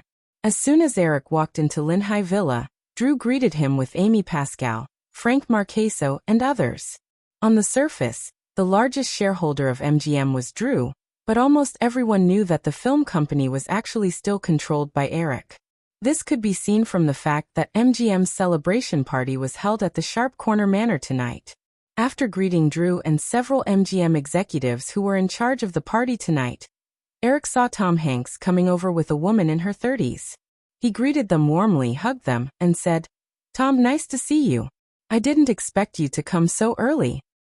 I came here in advance to discuss the public relations for the Forrest Gump Awards with Drew and the others." Hanks explained and introduced the woman next to him. "This is my wife, Rita Wilson." "Hello, Ms. Wilson." Eric greeted her with a smile and said to Hanks, "With the influence of Forrest Gump, I think you will definitely create an Oscar miracle this year." Forrest Gump had been in theaters for nearly half a year, and the total box office had already exceeded $300 million. However, the film was still showing in more than 1,000 theaters in North America, especially in December. With the advent of the award season, Forrest Gump became a hot topic in the media again.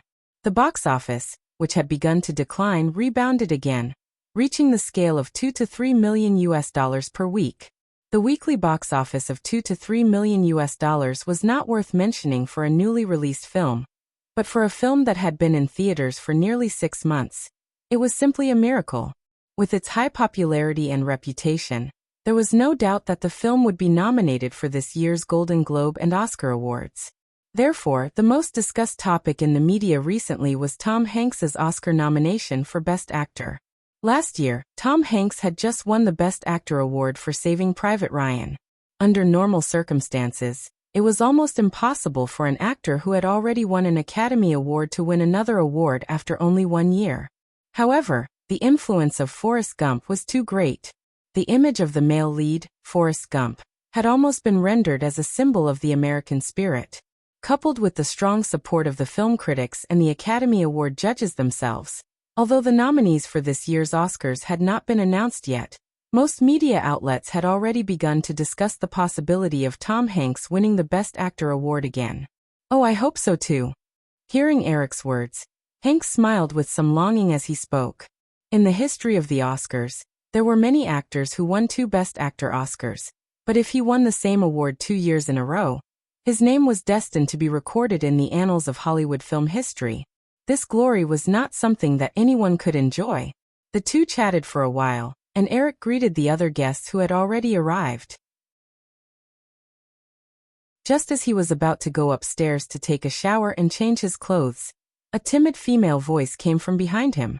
"Hi, Eric." Eric turned around and saw Christina Aguilera standing behind him. The girl was wearing a knee-length pink dress. Eric vaguely remembered that this was the Chanel style that the girl had worn before. Although Christina did not show any signs of growing taller, she looked slender and elegant in this expensive dress. After looking the girl up and down, Eric nodded with a smile. In fact, Christina, who was still a young girl, looked more like a girl next door than Brittany. It was a pity that in the original Spacetime, Christina, who had also been a sweetie, could not compete with Brittany. After admiring the dress for a moment with satisfaction, Eric saw a shy look on the girl's face and asked, "Christina, why are you here?" "I am." Christina pinched the dress and said, "I'm here to help Drew organize the party." "Oh." Eric smiled and did not ask further. He said, "Drew should be in the kitchen. Go ahead. I'll go change before the party starts." "Okay." Christina nodded obediently and watched as Eric walked all the way to the stairs not far away.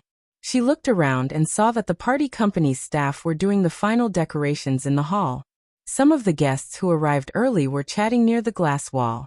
No one seemed to be paying attention to her.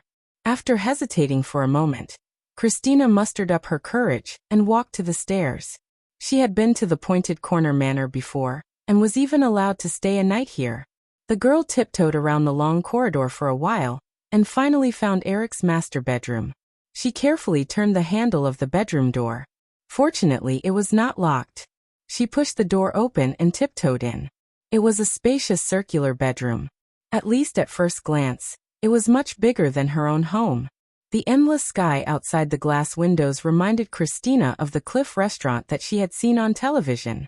Eric was not in the bedroom. However, she quickly noticed the clothes that Eric had left on the bed. She looked around. Other than the door behind her that led to the corridor outside, there was a small door next to it. That should be the spare room. Yes, he must be taking a shower. The girl could not help but blush when she thought of this. After hesitating for a while about whether to leave or continue, Christina finally made up her mind. She closed the bedroom door and walked to the spare room. Eric was soaking comfortably in the hot water when he heard the door open.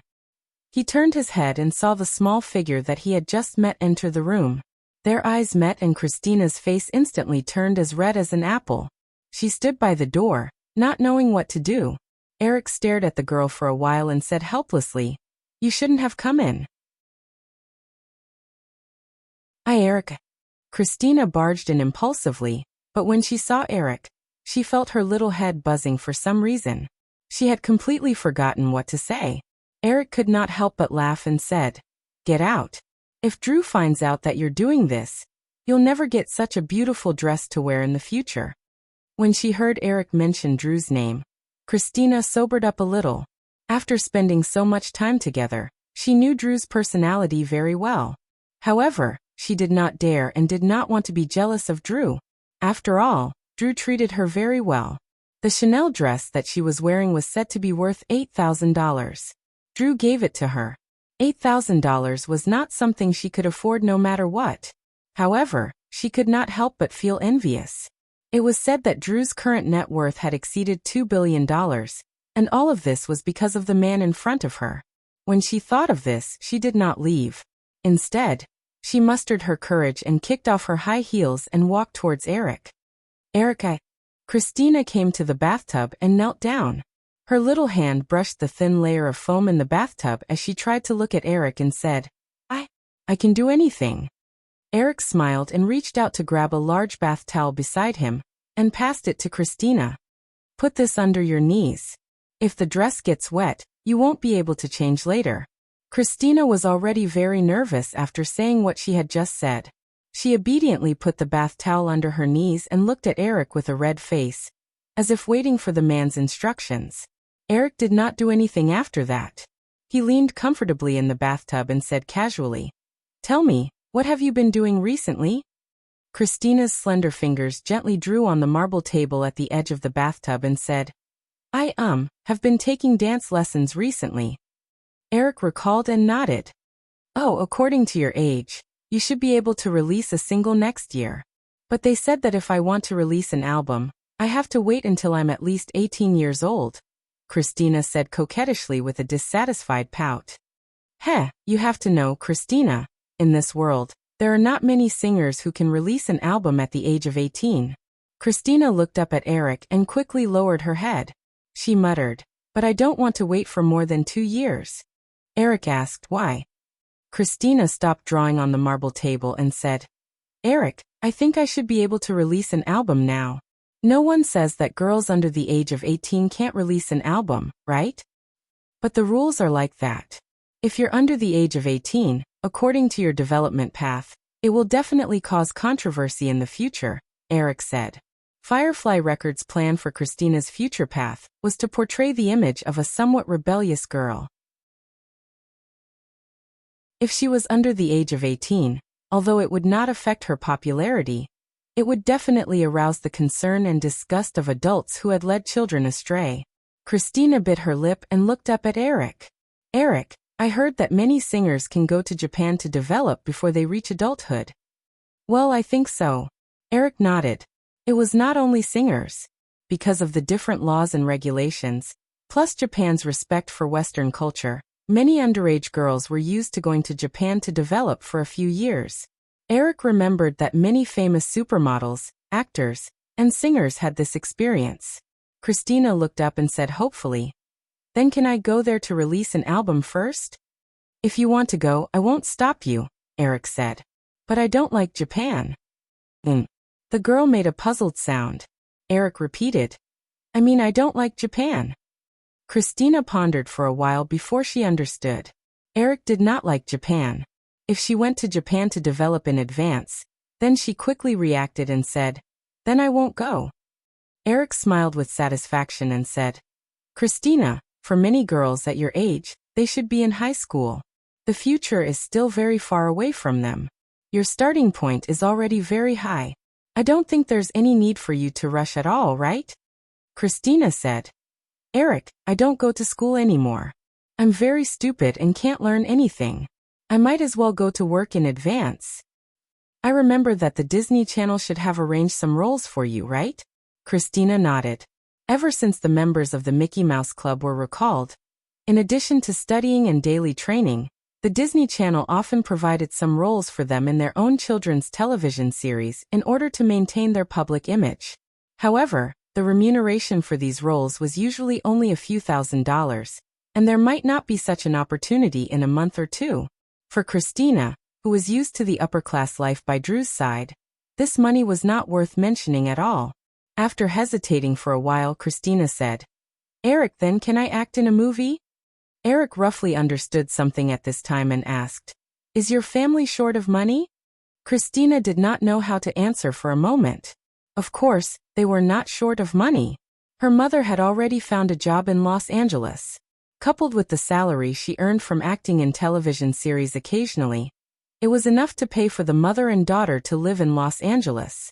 However, that was all there was to it. An ordinary middle-class life was not what she wanted, so she desperately wanted to earn more money and live a better life. Noticing the expression on Christina's face, Eric understood and said, Okay, I got it. You can go out first. I'll find some time to help you arrange it. Christina looked up and asked in surprise, Really? Do I have to lie to a little girl like you? Then, Christina's eyes lit up. She felt that she should do something. After hesitating for a moment, she reached out and grabbed Eric's big hand from the bathtub. She wanted to press it in front of her, but she immediately remembered what Eric had said just now. If her dress got wet, she would have nothing to change into. After being stunned for a moment, the little girl came up with a plan. She opened her mouth and was about to stuff Eric's finger into her mouth.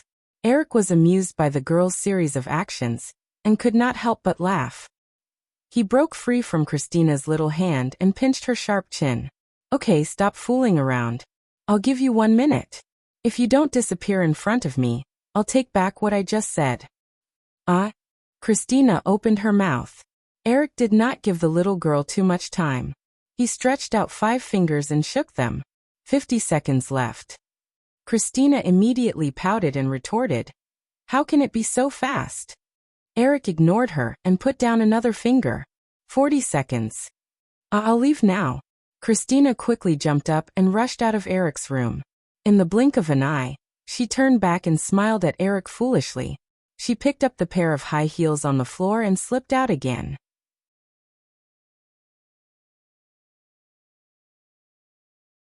Chapter 762. After Christina left, Eric rested in the bathtub with his eyes closed, thinking about what had just happened. Unknowingly, some thoughts came to his mind. He changed his clothes and went downstairs feeling refreshed. The days in Los Angeles in December were shorter. After 7 o'clock, it was already dusk outside. However, the villa hall was brightly lit and filled with people. The party had already begun. Noticing Eric's appearance, many people came up to greet him. Eric responded with a smile.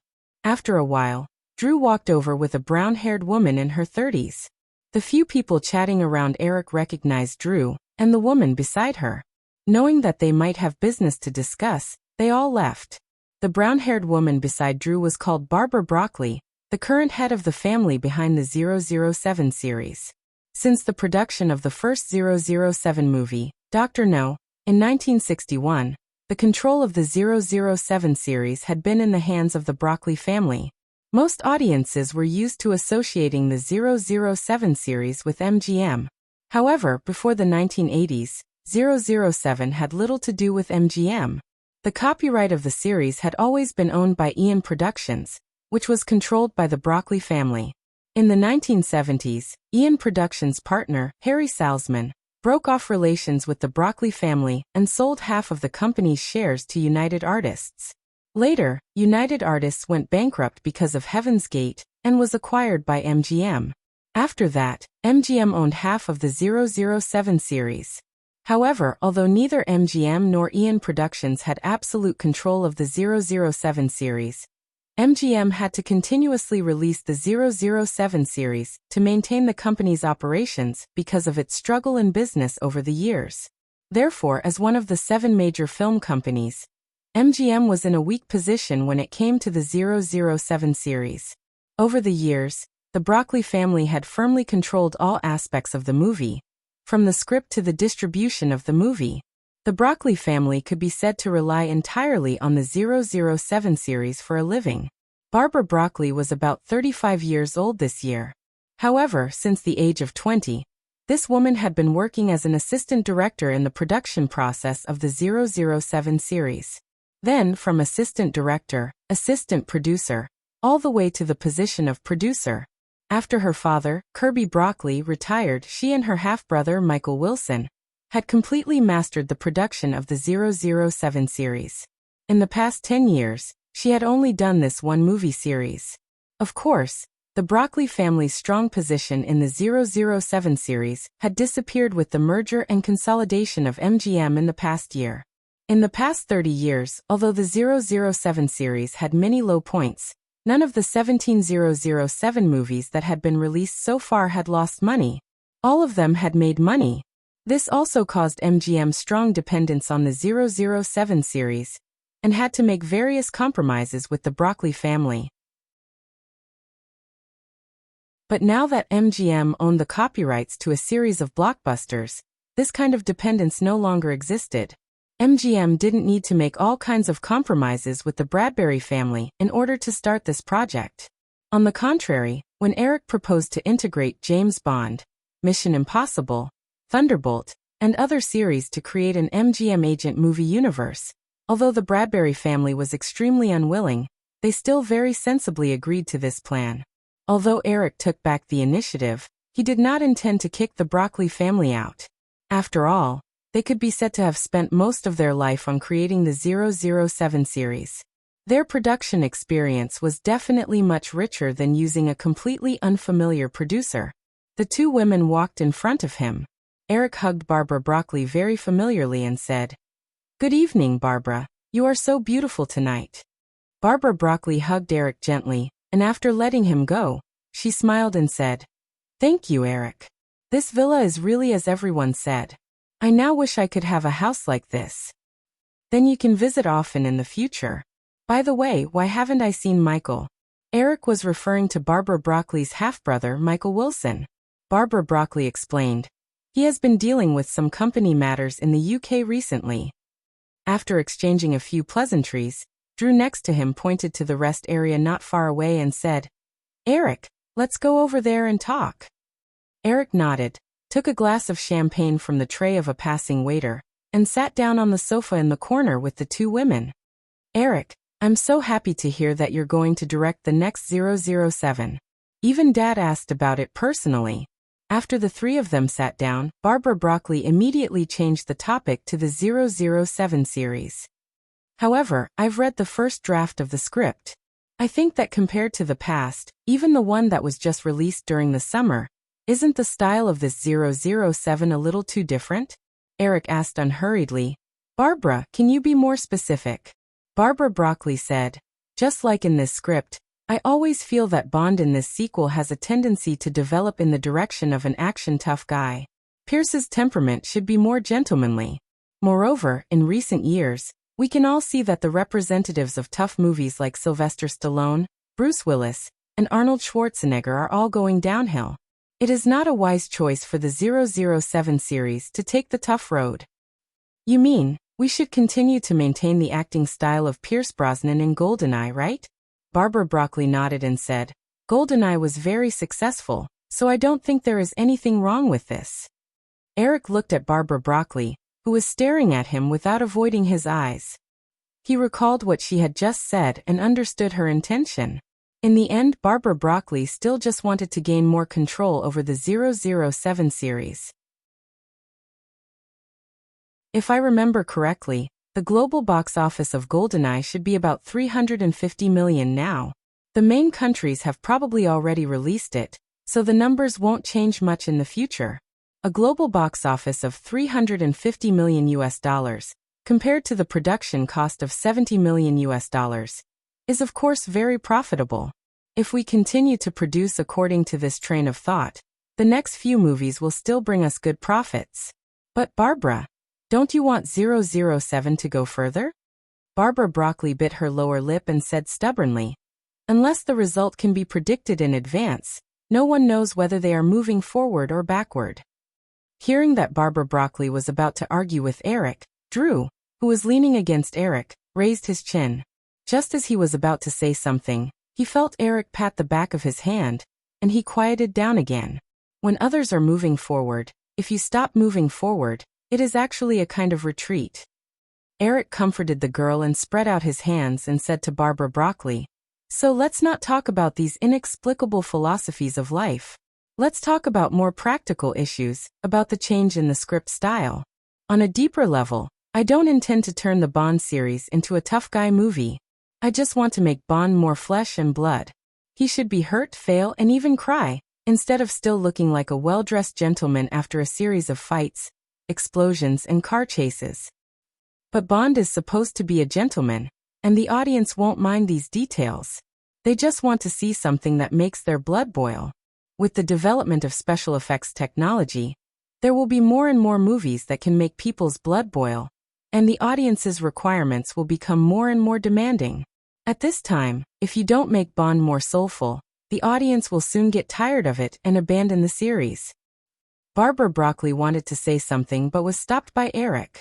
He said, let's put it this way, Barbara.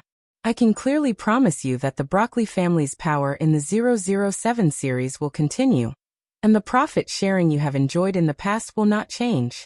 If you want, you can also continue to be the producer of the 007 series, but the premise is that the 007 series must be in the overall interest of MGM's development. If you still want to firmly control all the power of the 007 series like before, I can tell you now that it's impossible. Moreover, the current MGM will not compromise with Ion Productions. If we leave the 007 series now, we can still survive well, but Ion Productions will be penniless. Hearing Eric's increasingly serious tone, Barbara Broccoli felt a strong anger in her heart, but the anger soon disappeared. Eric patiently gave Barbara Broccoli time to think. He sipped the champagne in his hand and looked around at the surrounding guests. His gaze inadvertently caught a little pink figure wandering around. He smiled and waved at Christina, and the girl immediately floated over. Hi, Drew. Christina came to their side but greeted Drew obediently first. Eric didn't know whether to laugh or cry. It seemed that this girl's weight in this girl's heart was higher than his. Drew just nodded casually. Eric patted his other side. Christina sat down in a restrained manner, and curiously looked at Barbara Broccoli on the sofa diagonally opposite her. Eric.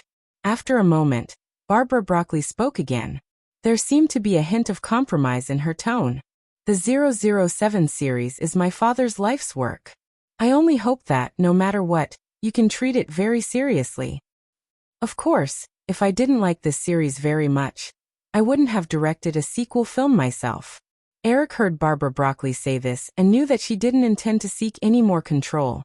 After that, he patted Christina's thin shoulder next to him and said, by the way, Barbara, I recently had an idea. Well, let me introduce you first. This is Christina Aguilera. Christina, this is Ms. Barbara Broccoli. All the 007 movies you've seen are produced by their family. Nice to meet you, Ms. Broccoli. I like the 007 series very much. Although Christina didn't understand what Eric meant, she still took the initiative to stand up and shake hands with Barbara Broccoli very obediently. At the same time, she didn't forget to compliment her. Hello, Christina. Barbara Broccoli also had some doubts and even felt that something was wrong. Coupled with the fact that she had no choice but to compromise just now, her tone sounded absent-minded. It's like this. The second part of the Break-In series is already in the post-production stage. There's only one more left. After the trilogy, although the original characters will be interspersed, the angels will probably enter a period of replacement. This is the strategy that has been established since the beginning.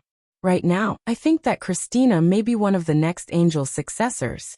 As soon as Eric's voice fell, Christina's eyes suddenly lit up. Drew, on the other hand, looked at the little girl with a grin. Barbara Broccoli, on the other hand, was even more confused. Eric didn't beat around the bush. He said, since 007, Break-In, and Mission Impossible will have various overlaps, what do you think of the gimmick of having the youngest Bond girl in the history of the 007 series? Ha! Wow! Really? Looking at the different reactions of the three women, Eric patted Christina's little head and said to Drew and Barbara Broccoli, "Of course it's true, and this is the result of my careful consideration. Since there was a gimmick of having the oldest Bond girl in the original space-time, why couldn't there be a gimmick of having the youngest Bond girl in this world?" At this time, Christina was not yet 16 years old. In the upcoming 007 movie, she would train as the Bond girl. In the future, she would have another identity as Charlie's Angel. Therefore, it could even be used as a link to better connect the several movie series. Drew maintained absolute trust in Eric. Although there were some ambiguous looks in his eyes, and the expression he looked at Christina made the little girl have the urge to shrink her neck, in the end, Drew didn't say anything. On the other hand, Barbara Broccoli maintained a very cautious attitude. She said, "Eric, if this is the case, the original script will have to be completely overturned and rewritten." "No, it won't be that troublesome. Haven't we been looking for a more reasonable reason for Vesper to betray Bond?" Eric said and patted Christina's little head again. He said, "See, isn't there a reason? In the original script, to save her boyfriend who was kidnapped, this reason is too far-fetched. Now, she has a biological sister who was kidnapped and betrayed Bond because of it. This reason is more reasonable, isn't it?"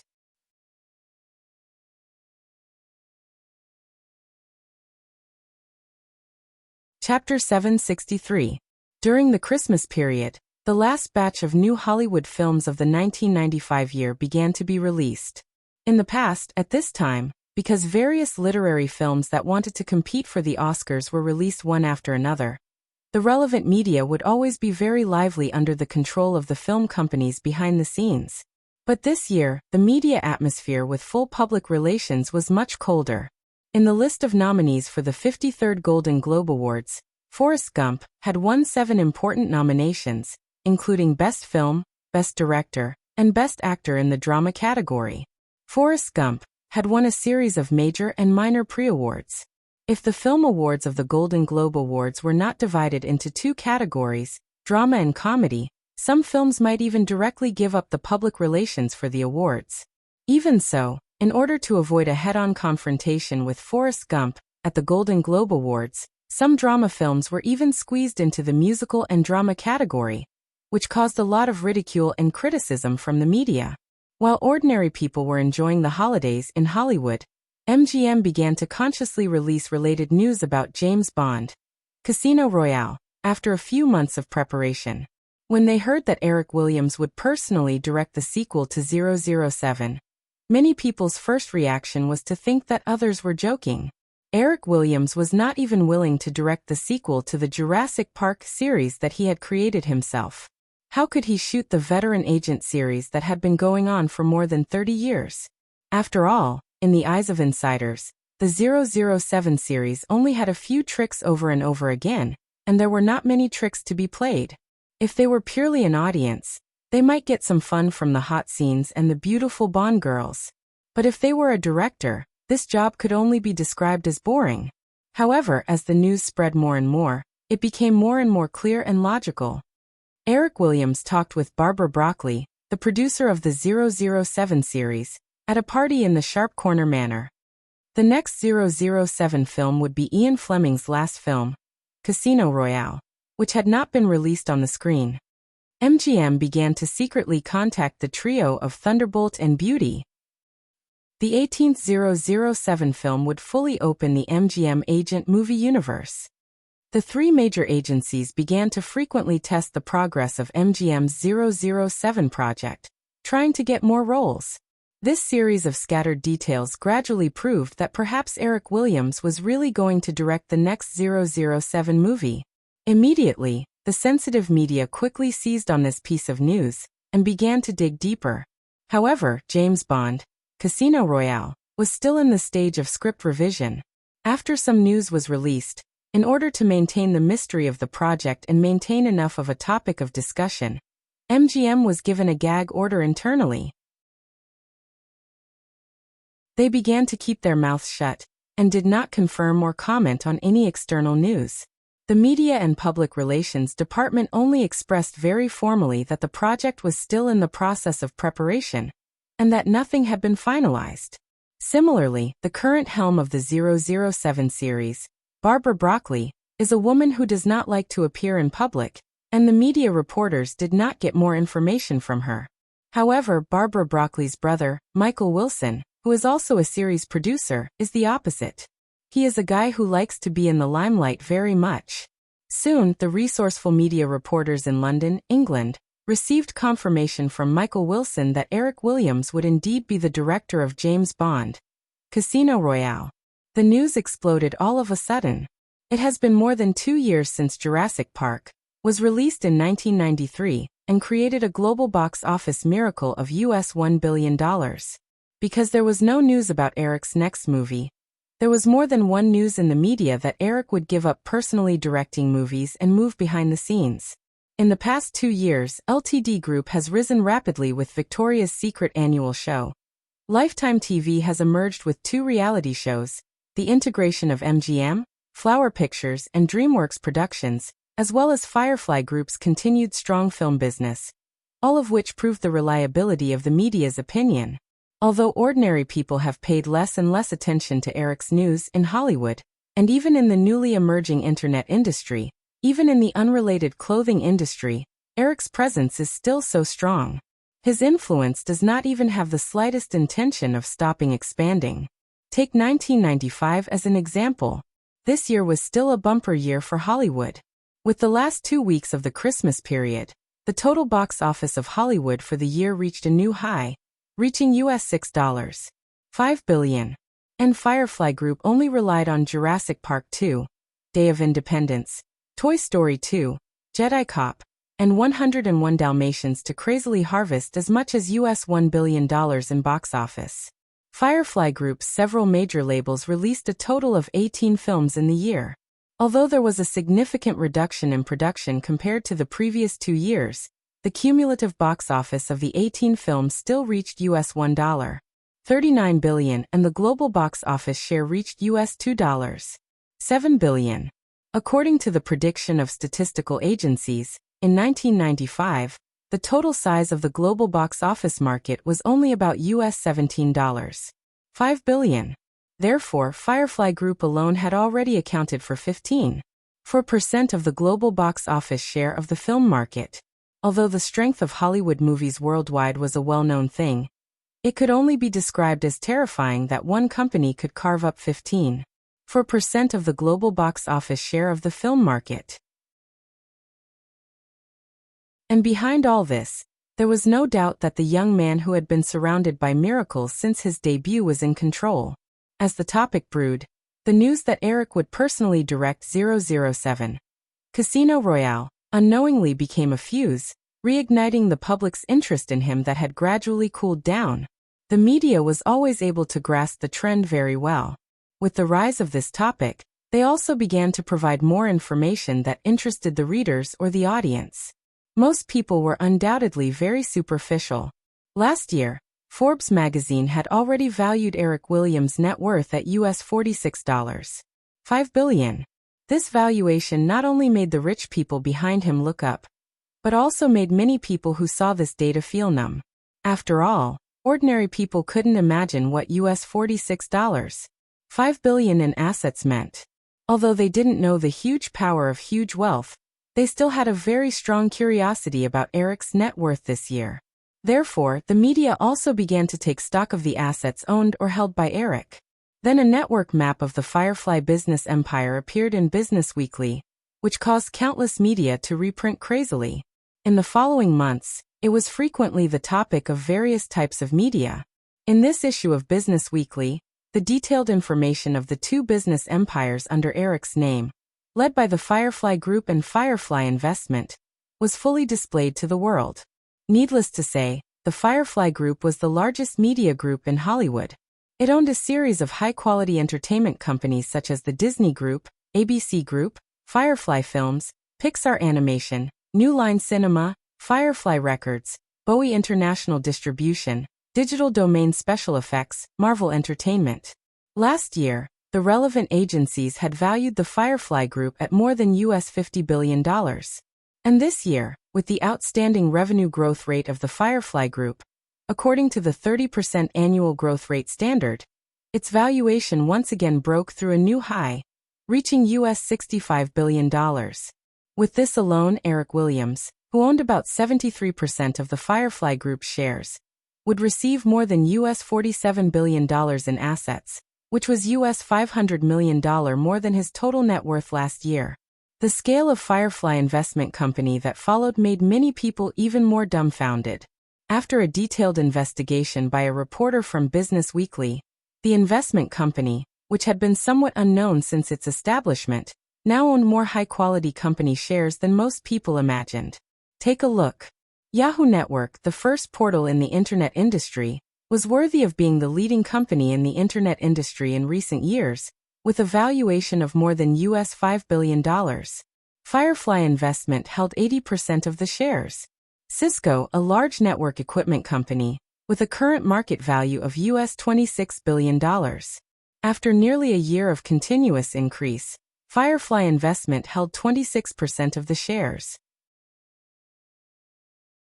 AOL, an emerging internet service provider, would enter the Nasdaq market in January next year, with a current valuation of nearly $5 billion. Firefly Investment held 30% of the shares. LTD Group owned famous interior fashion brands such as Victoria's Secret. With 2 consecutive years of Victoria's Secret annual fashion shows, its current market value was $5.9 billion. Firefly Investment held 35% of the shares. Nokia, a mobile communication equipment company headquartered in Finland, achieved sales of 7 million mobile phones in 1995. Firefly Investment held 51% of the shares, with absolute control. Sprint, a well-known telecommunications operator, owned a nationwide mobile operating network, with Firefly Investment holding 10% of the shares. Qualcomm, a newly emerging mobile communication technology company, owned a large number of patents for third-generation digital communication technology, and was supported by mobile operators such as Sprint and Verizon, with Firefly Investment holding 40% of the shares. Most traditional investors thought that investing in high-tech companies was risky, because these companies generally needed to invest a large amount of research and development funds every year to maintain a leading position in technology, and if they were not careful, they could be overtaken by their peers and rapidly decline. But in the past 2 years, with the rapid rise of the Nasdaq index, which was dominated by high-tech stocks, and the rise of the internet and mobile communication technology industries, almost no one doubted the development prospects of these emerging industries. Therefore, the high-tech companies owned by Firefly Investment, in recent years, their valuation or stock prices had doubled. For example, Yahoo Incorporated, a high-tech company that owned Yahoo Portal, Yahoo Mail, and other popular online products. In recent years, Firefly had invested less than $600 million in total, but according to its current market valuation, if Firefly was willing to sell its investment, it could definitely get a premium of more than 10 times the investment. Although the companies held by Firefly Investments could not compete with the huge Firefly Group, they were almost all leaders in the relevant industries without exception. It was conceivable that with the rapid development of the high-tech industry, in the next few years, these companies might even produce a giant with a market value that surpassed the Firefly Group. If this prediction really came true, Eric Williams' net worth would reach an even more jaw-dropping level. Such a business miracle happened to a young man who was less than 30 years old, which made many people feel a strong sense of powerlessness in their hearts. In the midst of the storm, Eric declined a lot of media interview invitations and continued his life step by step. During the Christmas period, MGM's Mean Girls and Firefly's 101 Dalmatians were released at the same time. Disney was a master at making family comedies. With the release of 101 Dalmatians, with the interesting plot and the adorable Dalmatians army, it quickly conquered the Christmas audience and earned more than $50 million in box office for 2 consecutive weeks. Although the box office results of Mean Girls were not as impressive as 101 Dalmatians, the schoolgirls' horse-riding comedy still earned $20 million in the first week due to the popularity of Scream. The next week, it earned another $6 million. The production cost of this film was lower than Scream. Therefore, MGM recouped all of its costs after only 2 weeks of airing. While paying attention to the box office of the last 2 films in the new year, Eric had to rush to Mexico after Christmas and the New Year.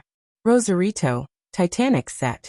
Although Eric didn't like to see all of his personal business territory exposed to the public, it would be a lie to say that he didn't have a sense of vanity in his heart. However, this new year wasn't just made up of good news. At least, in the hearts of all the senior executives of Firefly, the biggest bad news was undoubtedly that the Titanic project was out of control. After a long period of preparation, Titanic began shooting in July.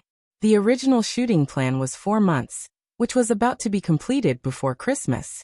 However, when the end of the year came, the senior executives of Firefly who checked the shooting progress found that Titanic was only half completed and post-production was impossible to talk about. At this time, Cameron had spent $60 million of the $150 million budget. According to the current progress, it would take at least 4 months to complete the shooting. This budget would also reach $60 million. So no matter what, the remaining $30 million budget couldn't meet post-production.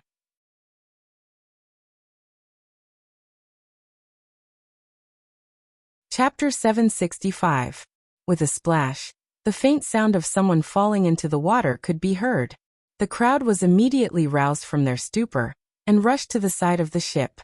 Seeing the director jump into the sea, without waiting for instructions, the few staff members who were originally hanging on the mechanical arm outside the deck slid down the safety rope. There were over 100 people at the scene. Eric wasn't worried about Cameron's safety, but he didn't know whether to laugh or cry. Jumping into the sea just because of a disagreement. What kind of situation was this? Walking to the side of the ship, Eric leaned over the guardrail and looked down. Cameron, who was in the sea, had already grabbed onto the safety rope and was being slowly hoisted up with the help of several others. William Stewart, who had been so frightened that his face was ghastly pale, breathed a sigh of relief when he saw that Cameron was safe and sound. Only then did he notice that Eric was standing not too far away from him. Thinking of the situation just now, he hurriedly went forward to explain. Eric nodded at William Stewart and comforted him. It's okay, William. I saw everything just now. It's not your fault. Hearing Eric's words, William Stewart was relieved. Thinking of what he had been through recently, he felt somewhat sorrowful. Just as he was about to complain to Eric, Cameron had already jumped onto the deck. Cameron, who was still aggressively looking as if he wanted to compete with William Stewart, saw Eric appear. His ferocious aura instantly dissipated. Completely ignoring his drenched appearance, he enthusiastically pounced over and gave Eric a hug. Eric, you came at the right time. And, looking left and right, he noticed that everyone was looking at him strangely. Cameron roared. What are you all doing here? Don't you all need to work? The corner of Eric's mouth twitched, and he waved his hand at everyone. Everyone immediately scattered and returned to their posts. Cameron ignored these small details and pulled Eric to the front of the ship. He even called Leonardo and Rachel over and gestured for them to pose. Eric, imagine Jack and Ross standing at the front of the Titanic. In the endless sea, under the magnificent sunset, facing the blowing sea breeze, hugging and kissing each other. What a beautiful scene it would be. And to achieve this, we have to install a tower crane. At the end of his speech, Cameron leaned against the side of the ship very seriously. He raised one arm high and slowly moved it, as if he was the tower crane in his imagination. Eric patiently listened to Cameron's narration, which was clearly a little obsessed, and finally asked, Jim, installing a tower crane is too time-consuming. Can't we use a helicopter? Cameron immediately shook his head. No, no, no, a helicopter is too unstable. It has to be a tower crane. Eric leaned against the side of the ship and looked up at the sky. He recalled the scene in his memory and smiled. Well, Jim, you should know why I suddenly appeared here. Now everyone is saying that the Titanic has gone out of control. Do you feel that way? A slight trace of embarrassment flashed across Cameron's face, but he immediately said, Eric, I know that this movie may not be able to be completed on time, but it's definitely not out of control. I'm completely clear about what I'm doing. Well, it's just that the budget will be slightly exceeded. I think that money won't be a problem for you. The one thing you don't lack the most right now is money. Eric looked at Cameron's appearance and helplessly waved his hand. You'd better go change your clothes first. Give me some time to think about how to refute you. Cameron seemed to realize something and laughed proudly. He said to John Landau next to him, John, go make a call now and ask them to prepare the things as soon as possible. After that, Cameron waved at Eric and quickly walked towards the gangway. Looking at Cameron's back and waiting for his figure to disappear, John Landau and William Stewart looked at Eric together with a questioning look. Eric nodded and said, Just prepare according to Jim's plan. William Stewart still had a worried look on his face. But Eric, this will delay at least 2 days. A lot of the original filming plans will be disrupted. It's already a mess. It won't affect anything if it gets messy, Eric said. He looked at William Stewart and said, William, don't worry. This project is just me being willful. No matter what the outcome is, it won't affect you. Since Eric said so, William Stewart certainly didn't refute. He was most worried that the budget of Titanic would be exceeded and the box office would fail. According to the usual practice, once this happened, he might be fired as the producer. Since Eric had made such a promise at this time, of course, he wouldn't continue to be tactful. After sending John Landau and William Stewart to prepare together, Eric finally had time to greet the male and female leads who had been ignored by the side. Leon, Rachel, how does it feel to work with Jim? Leonardo smiled a little cautiously. Rachel Wasey, after all, had met Eric a few times, so she wasn't so restrained. She came to Eric's side and leaned against the guardrail together. She said, Jim is usually very kind, but he gets angry too easily. Rachel said, looking at Kelly, who was standing not far away. She asked, Eric, didn't Carolyn come with you? No, I'll bring her to see you next time. Oh. Rachel nodded disappointedly. In order to make this movie, she had been here for a few months. She didn't even go back for Christmas. In addition, there was a director who could fly into a rage at any time. If it weren't for her naturally strong personality, she would have even given up many times. Eric could more or less understand Rachel's feelings and comforted her. Work hard. After this, you might become a big star that even the director has to be careful with. Rachel smiled and said, Haha, as long as I don't meet a director like Jim again, I'll be fine. Just as Rachel mentioned Cameron, the familiar figure at the gangway rushed back. Hey, Eric, the shooting in the morning will have to end here. Come with me, I'll show you the recent shooting results. Eric nodded and said goodbye to Rachel and Leonardo. He left the deck with Cameron and went to the simple post-production studio on the set. In the original space-time, after seeing Titanic, many ordinary people would often have doubts about whether it was a blockbuster with special effects.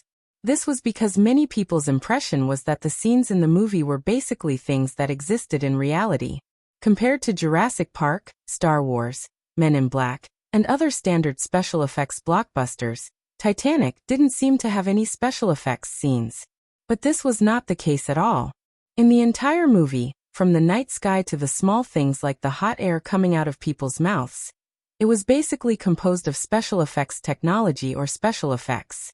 Moreover, compared to scenes like aliens and spaceships that didn't exist in reality, it was more difficult to show real things in the way of CG special effects.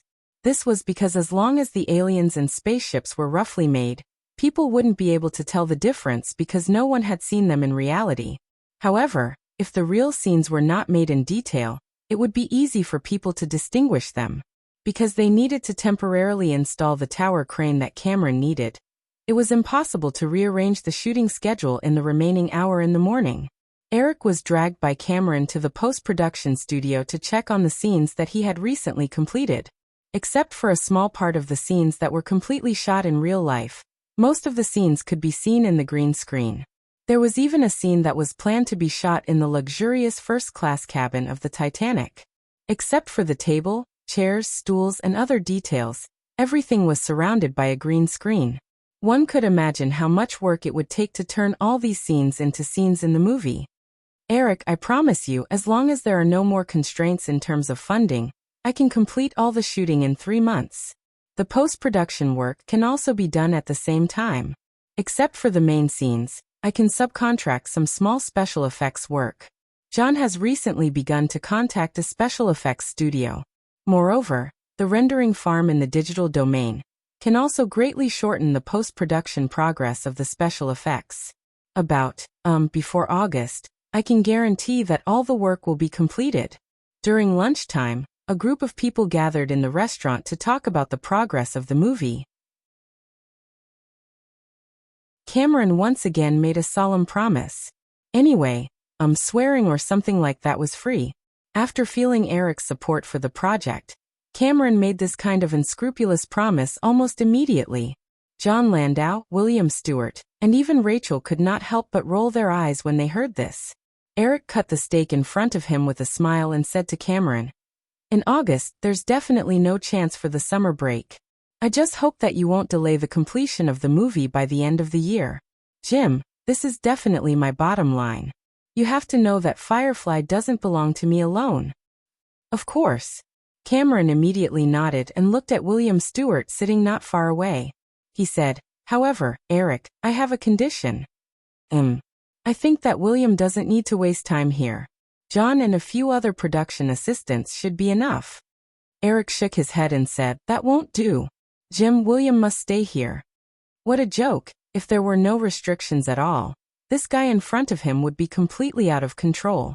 Although Eric supported the continuation of the movie, he would definitely not allow Cameron to squander without restraint.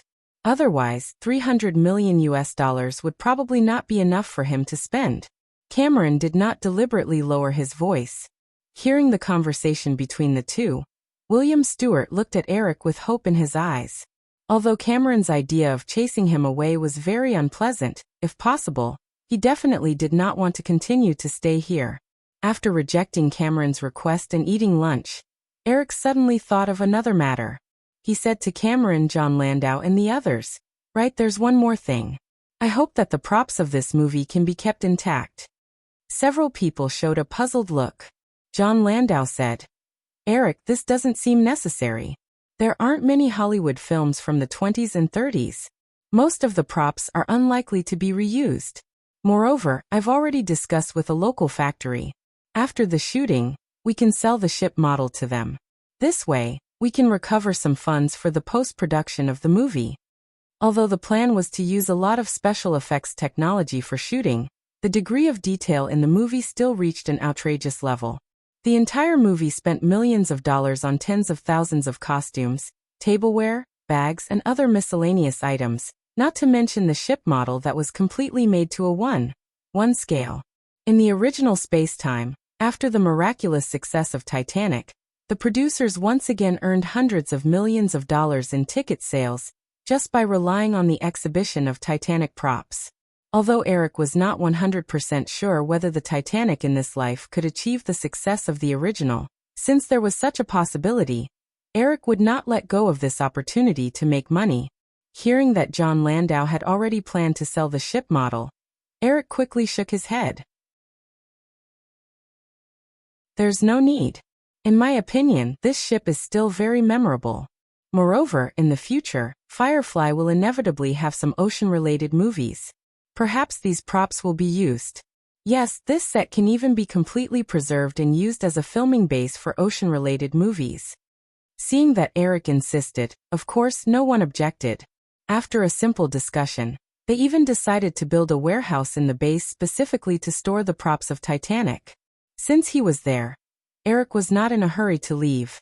Instead, he stayed on set to observe Cameron's shooting process. Although part of the shots on the bow of the ship were temporarily delayed because of the installation of the tower crane, The crew quickly arranged for other scenes to be shot. After the budget pressure was resolved, Cameron seemed to have become less irritable. At least, Eric did not hear Cameron's roars for the next 2 days. However, although the interior of the Rosarito set had returned to peace, the outside world became more lively. Because although a gag order was issued immediately after the incident, there were too many people on set after all. The gag order did not have much effect at all. The incident of Cameron jumping into the sea made the headlines of major entertainment newspapers in North America the next day.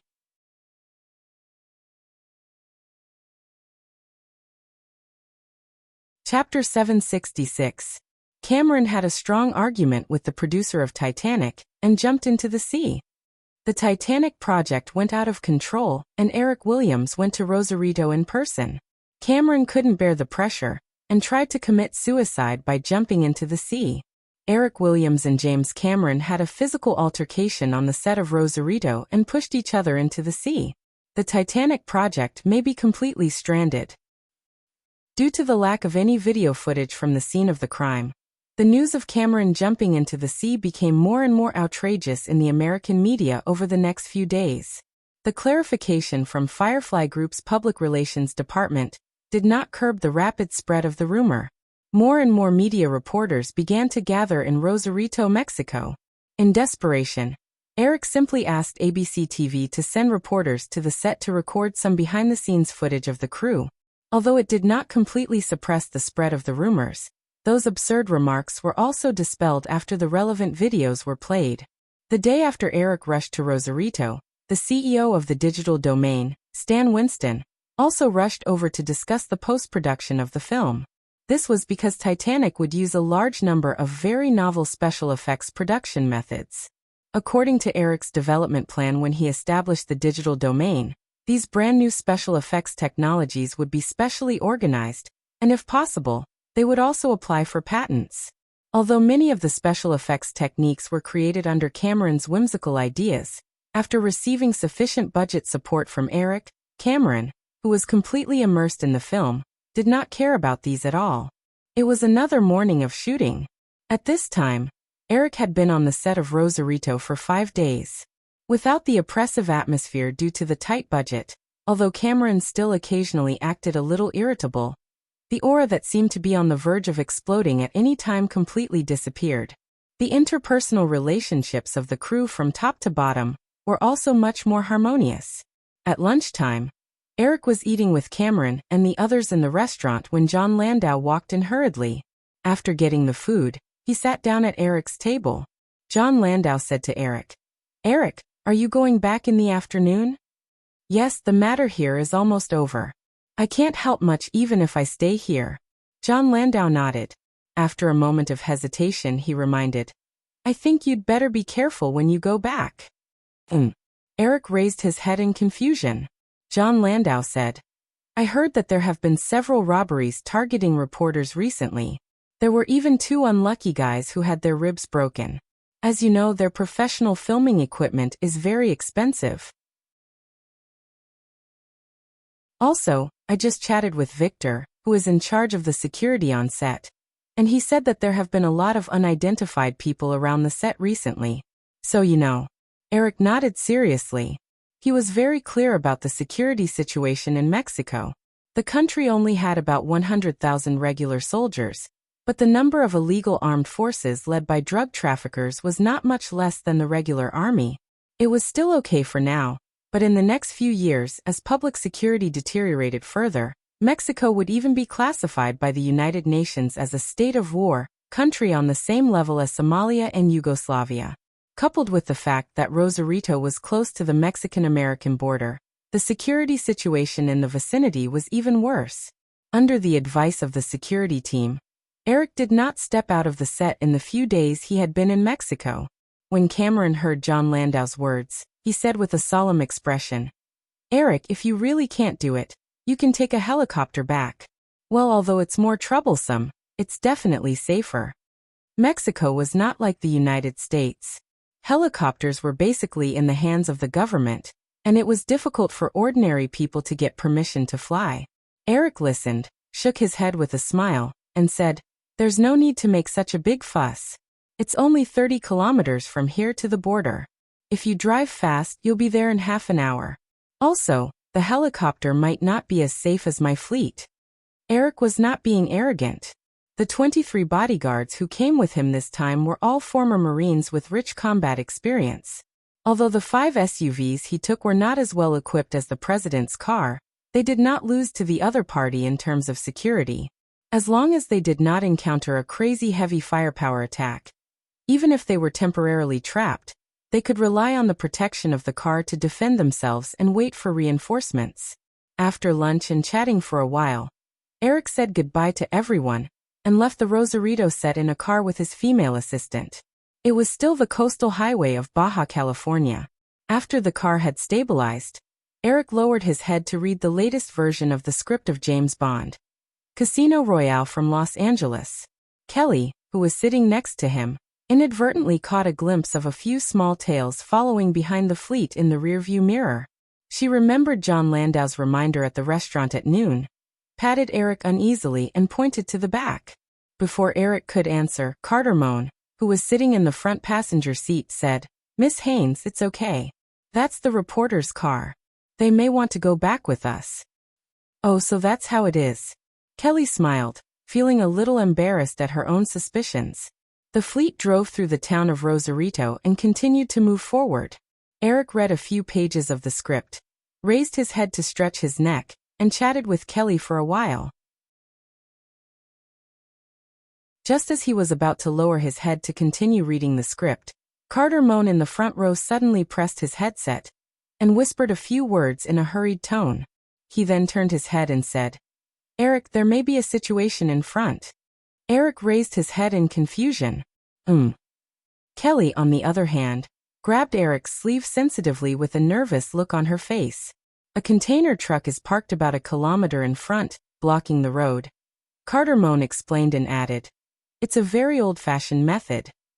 Eric looked out of the window. Although it was a 4-lane highway, there was a barrier made of cement blocks in the middle of the road. A container truck could almost block half of the road.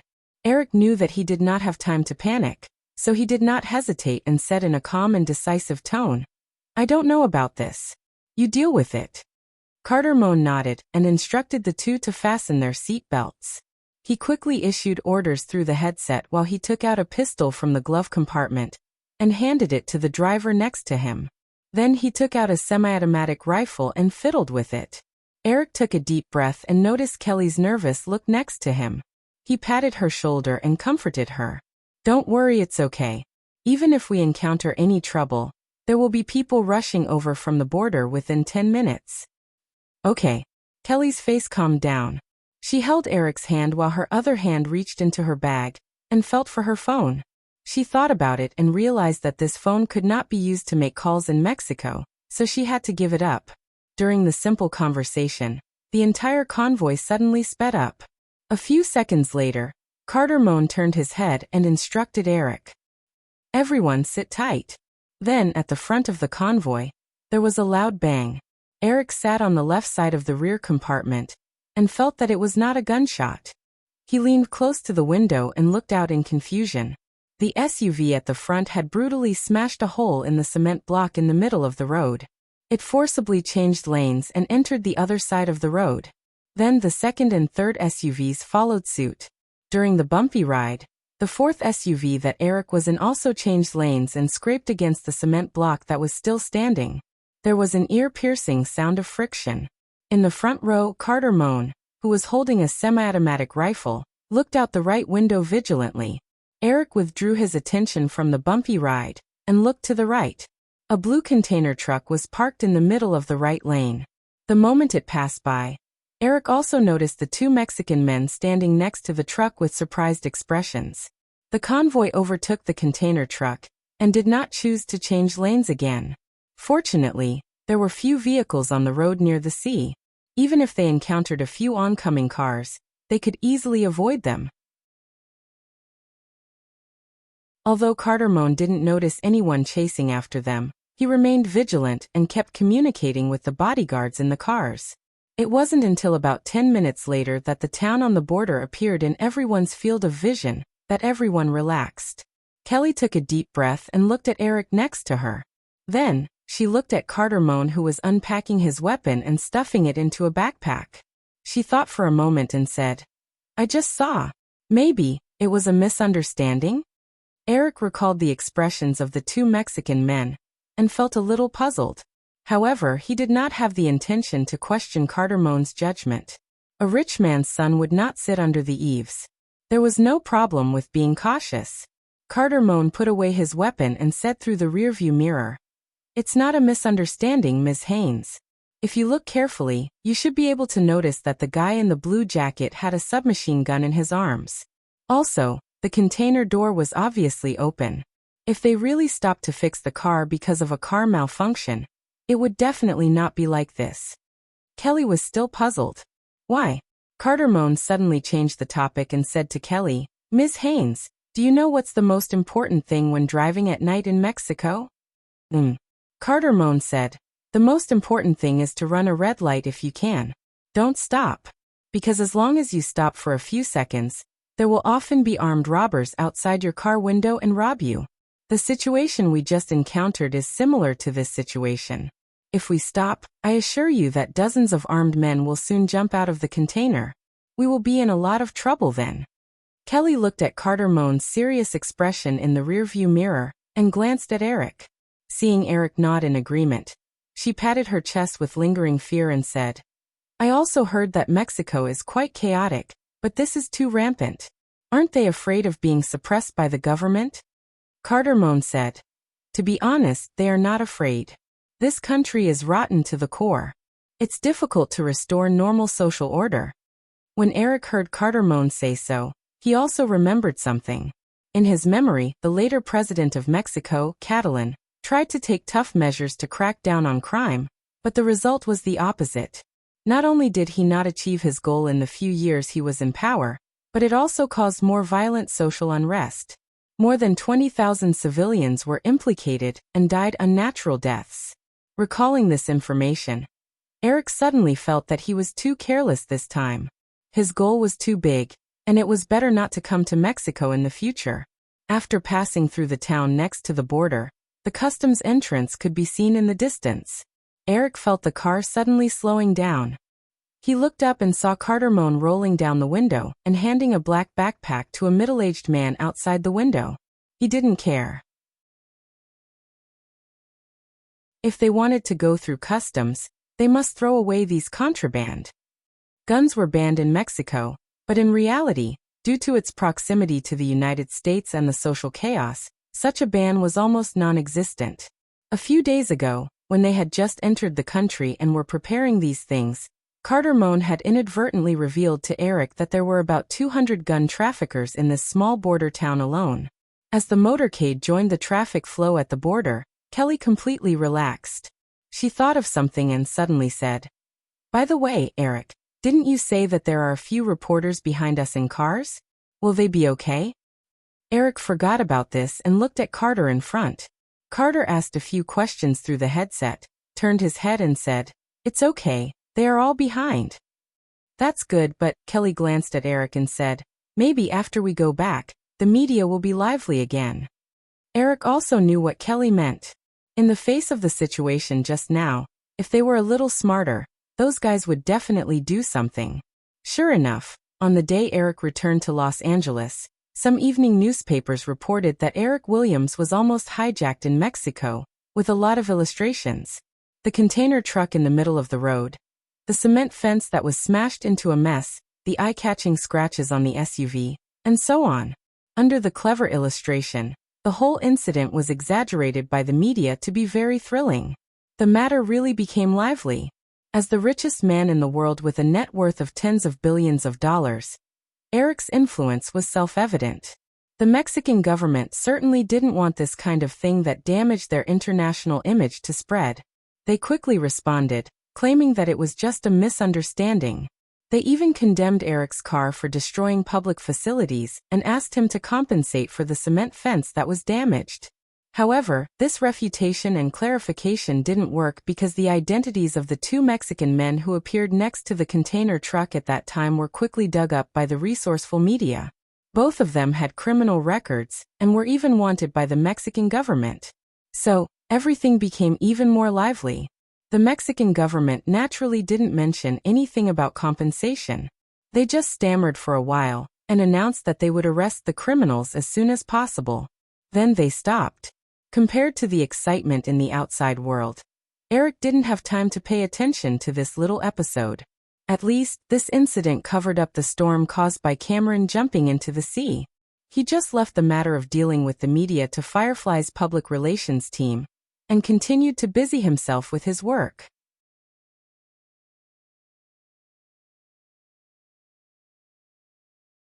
Chapter 767. Where was the capital of Australia?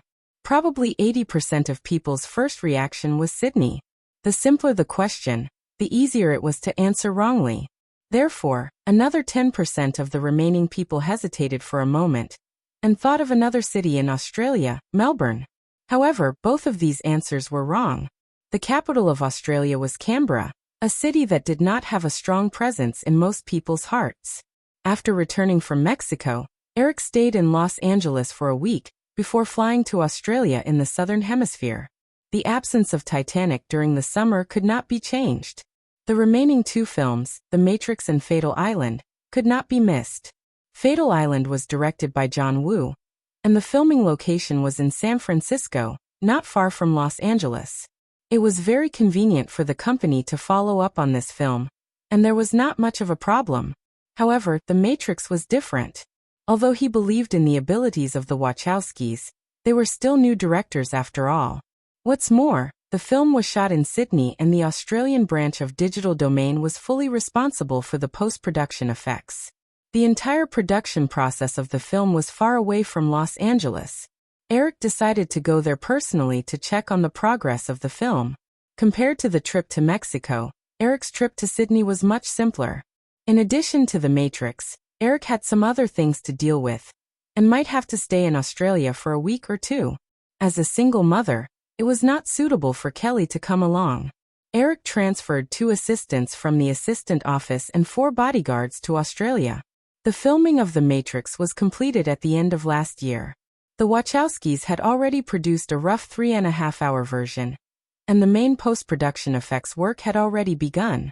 The Australian branch of Digital Domain was headquartered in Camperdown, in the heart of Sydney, near the University of Sydney. Because of the sufficient technical support from the headquarters in the United States and the cooperation of the powerful News Corporation in Australia, the Australian branch of Digital Domain had developed very quickly. At this time, there were more than 200 employees who were mainly responsible for the post-production effects of The Matrix. Eric stayed in a hotel near the University of Sydney, less than a kilometer away from the Digital Domain branch. It was convenient for him to work nearby. Although it was a private trip due to work reasons, Eric was still greeted by a member of the Sydney City Council as soon as he got off the plane. He invited Eric to attend a charity reception the next night. As the headquarters of News Corporation, Lachlan Murdoch, the eldest son of Rupert Murdoch, who was in charge of part of News Corporation's newspaper publishing business in Australia, also called shortly after Eric got off the plane and invited him to a private party. Due to the jet lag and the continuous social engagements, Eric couldn't get into the mood for work for the next 3 days. Early in the morning of the 4th day, Eric was still feeling a little dizzy from the hangover when someone knocked on his hotel room door. When he opened the door, the producer of The Matrix, Robert Cotter, was standing outside. As they were unable to poach Joe Silver to Firefly to be in charge of the Matrix project, the company finally chose Robert Cotter, a middle-aged man in his 40s. He was originally a producer in the former Disney system, and had been working as a producer since the mid-1980s. He could be considered to have a lot of experience. Looking at Eric with messy hair and a tired face, Robert Cotter was a little surprised. He hesitated and said, "I'm sorry, Eric, I didn't know you were still resting." At this time, Eric was only wearing a pair of trousers and was shirtless. He even looked a little sloppy. When he heard that, he subconsciously raised his empty wrist, but found that there was no trace of the watch on his wrist. He didn't know where he threw it last night. He had no choice but to ask Robert Cotter, "What time is it now?" 9:30, Robert Cotter replied. You said you would go to the special effects company at 9 o'clock today. I came over to take a look after the time. Oh, sorry. Eric shook his head again and said, I got drunk last night. You go over there first. I will go over at 10:30. Okay. Robert Cotter nodded and said, Eric, do you need me to call room service for you? Eric refused and said, No, I'll probably take a shower and have some breakfast. Robert Cotter nodded and didn't say anything else. He said goodbye and left. Eric closed the door, took off his clothes, and went into the room. He turned on the hot water and soaked himself in the bathtub. He stretched his body comfortably and recalled some of the things that happened last night. Last night, he was invited to Lachlan Murdoch's party at the Murdoch family estate in the suburbs of Sydney. Eric had met Rupert Murdoch's two sons, Lachlan and James, a few times. Perhaps Rupert Murdoch was too busy with work and neglected to discipline them, but the two could be said to be standard playboys.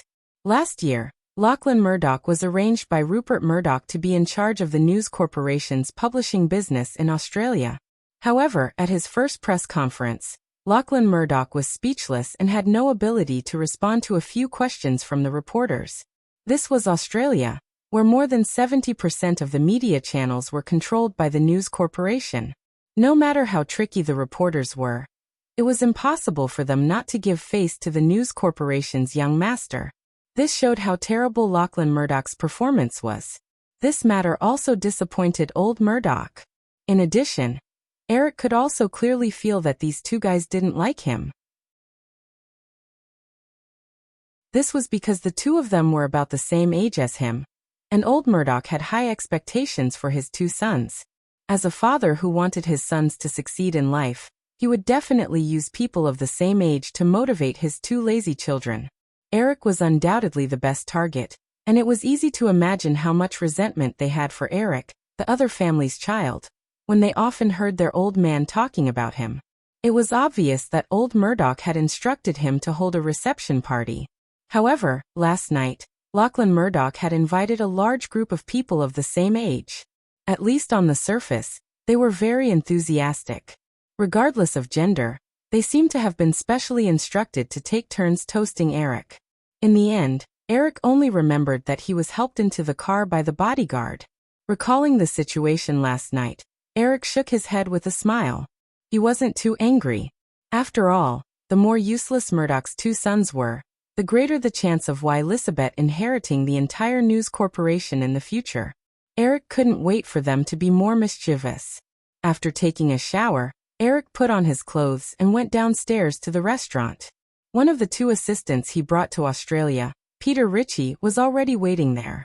Eric ordered breakfast. When the waiter left, Peter Ritchie came over and reported his work for the past 2 days. Mr. Williams, I've contacted Kate Blanchett's agent, but I didn't see her in person. Her agent said that Miss Blanchett is filming a TV series in Brisbane. Eric interrupted his assistant and wondered, Brisbane? Peter Ritchie understood and explained. Brisbane is the capital of Queensland in northern Australia. It's the third largest city in Australia after Sydney and Melbourne. It's about 700 kilometers away from Sydney.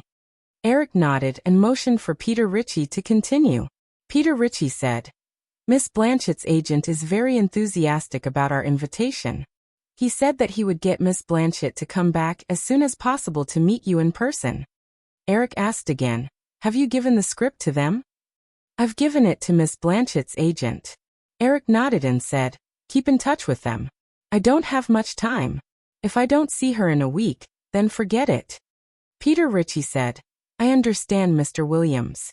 Is there anything else? No. How's Sean? Eric asked again. Sean was the name of the other assistant he had brought. Peter Ritchie said, He's already contacted the Australian Federal Scientific and Industrial Research Organisation, CSIRO. However, we just found out that the Wi-Fi technology developed by the CSIRO hasn't been patented in North America yet. Perhaps we don't need to buy it from them. Eric had come to Australia not only for the movie, but also for another important matter, which was to buy the patent rights for the Wi-Fi technology that had just appeared. This patent was held by a technology research organization with a very long name in Australia. In the original space-time, the Australian government could earn nearly $1 billion a year just by collecting patent licensing fees from billions of electronic devices using Wi-Fi technology around the world. However, at this time, the internet had just emerged, and not many people realized the true value of Wi-Fi technology. This gave Eric the opportunity to pick up the slack. As long as he could get the patent for Wi-Fi technology, in addition to the foreseeable huge patent licensing fees in the future, more importantly, it would allow his companies such as Cisco, Yahoo, and AOL to have the initiative and priority in wireless network technology. Eric also understood what Peter Ritchie meant. The Wi-Fi technology hadn't been patented in North America, so Firefly didn't have to spend a single cent.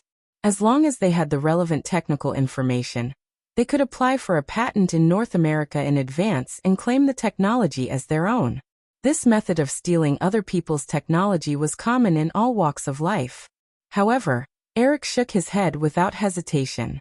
It wasn't because of a sense of morality or anything like that. It was because the future application of Wi-Fi technology would definitely be worldwide. Now, even if they obtained the patent in North America in advance, they would definitely have to argue with the CSIRO in court, let alone overseas. There's no need for that. It won't cost much to buy the Wi-Fi patent rights. It would take at least 10 years for Wi-Fi technology to become popular. Right now, other than Eric, no one else could see the broad prospects of this technology.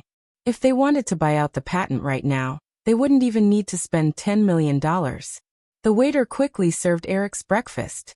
After Eric sent Peter Ritchie away, he left the hotel and took a car to the headquarters of the Australian branch of Digital Domain. From the beginning of the filming of The Matrix, Eric had been paying close attention to the Wachowski brothers' progress through email and other means. Because of the help of an experienced producer like Robert Coate, the brothers didn't encounter too much trouble during the entire filming process. Over the next few days, Eric discussed the post-production and further editing of the movie with several of the main creators of The Matrix. Although they had Eric's remote guidance and Robert Coate's close supervision, the Wachowski brothers still sneakily added a lot of their personal will into the film.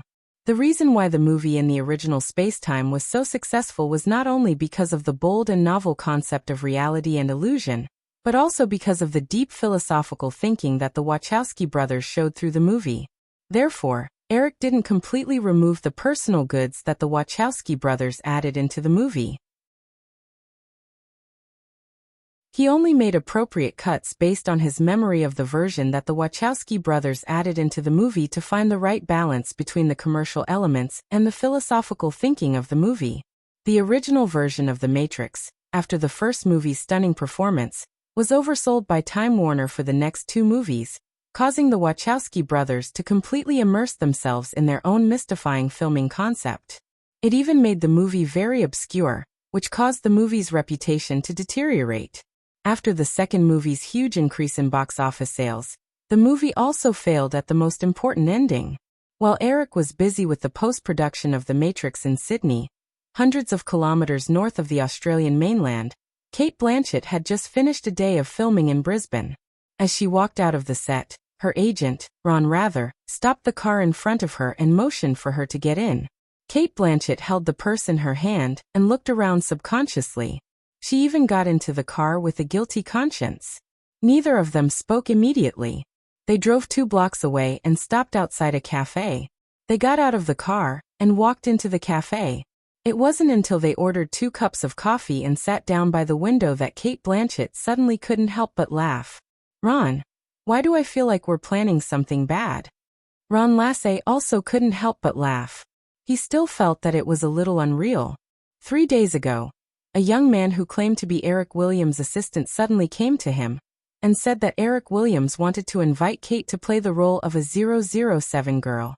Ron Lass's first reaction was that the other party was a liar.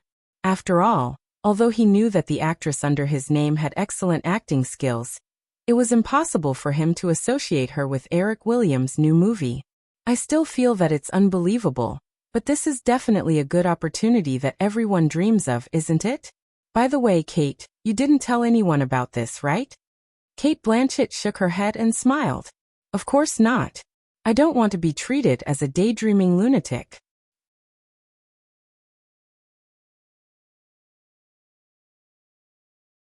Chapter 768. That's good. If we leak this information without authorization, it's likely that Eric Williams will be unhappy. Ron Lather nodded and said, however, after tomorrow's meeting, no matter what the result is, we can contact the media. This will definitely be good for your development in the circle. By the way, have you finished reading the original book of Casino Royale? Cate Blanchett took out a book from her bag and said, I finished reading it a long time ago. There are also a few pages of the script. Vesper Lynd should be the only true female character in the history of 007. She's not just a vase with sexy clothes and a hot body. I find that I've fallen in love with this character.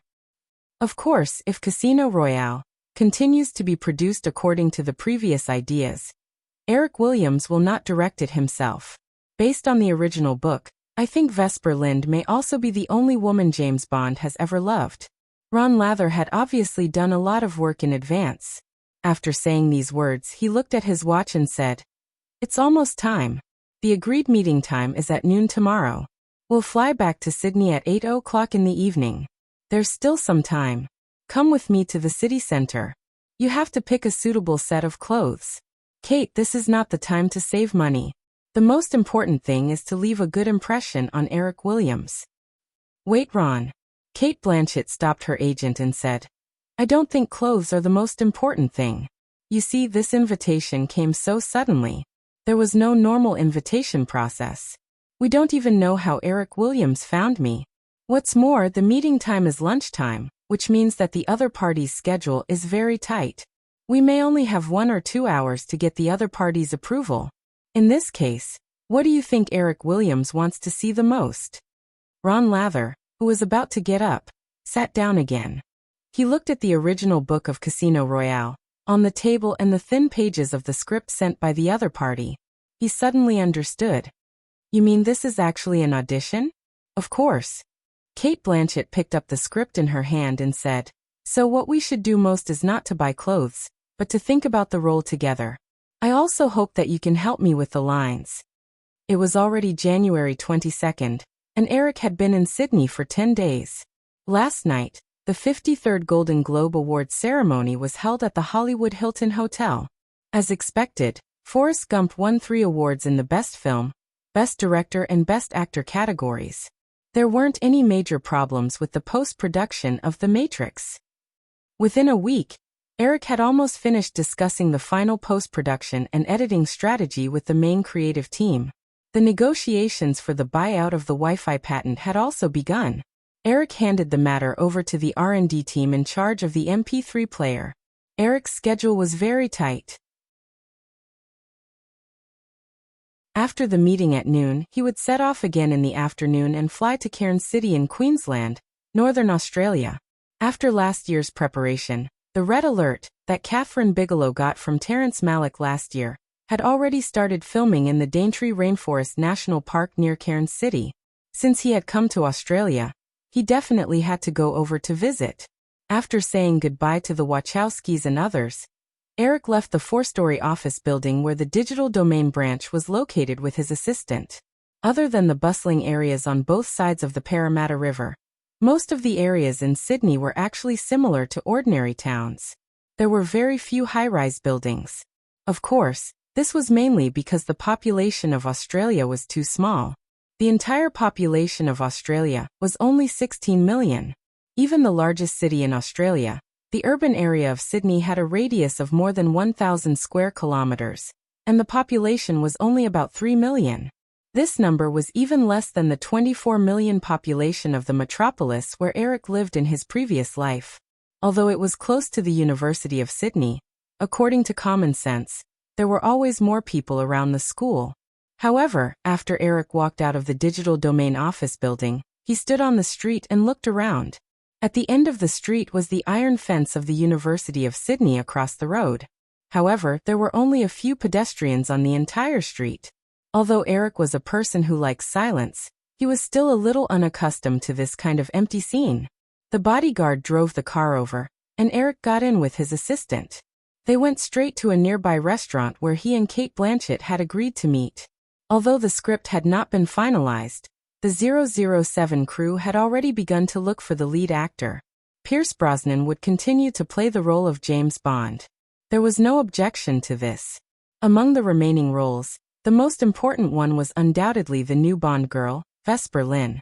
Although Eva Green, who played the role of Vesper Lynd, had a lot of highlights in the movie, she was still a girl who was not even 16 years old.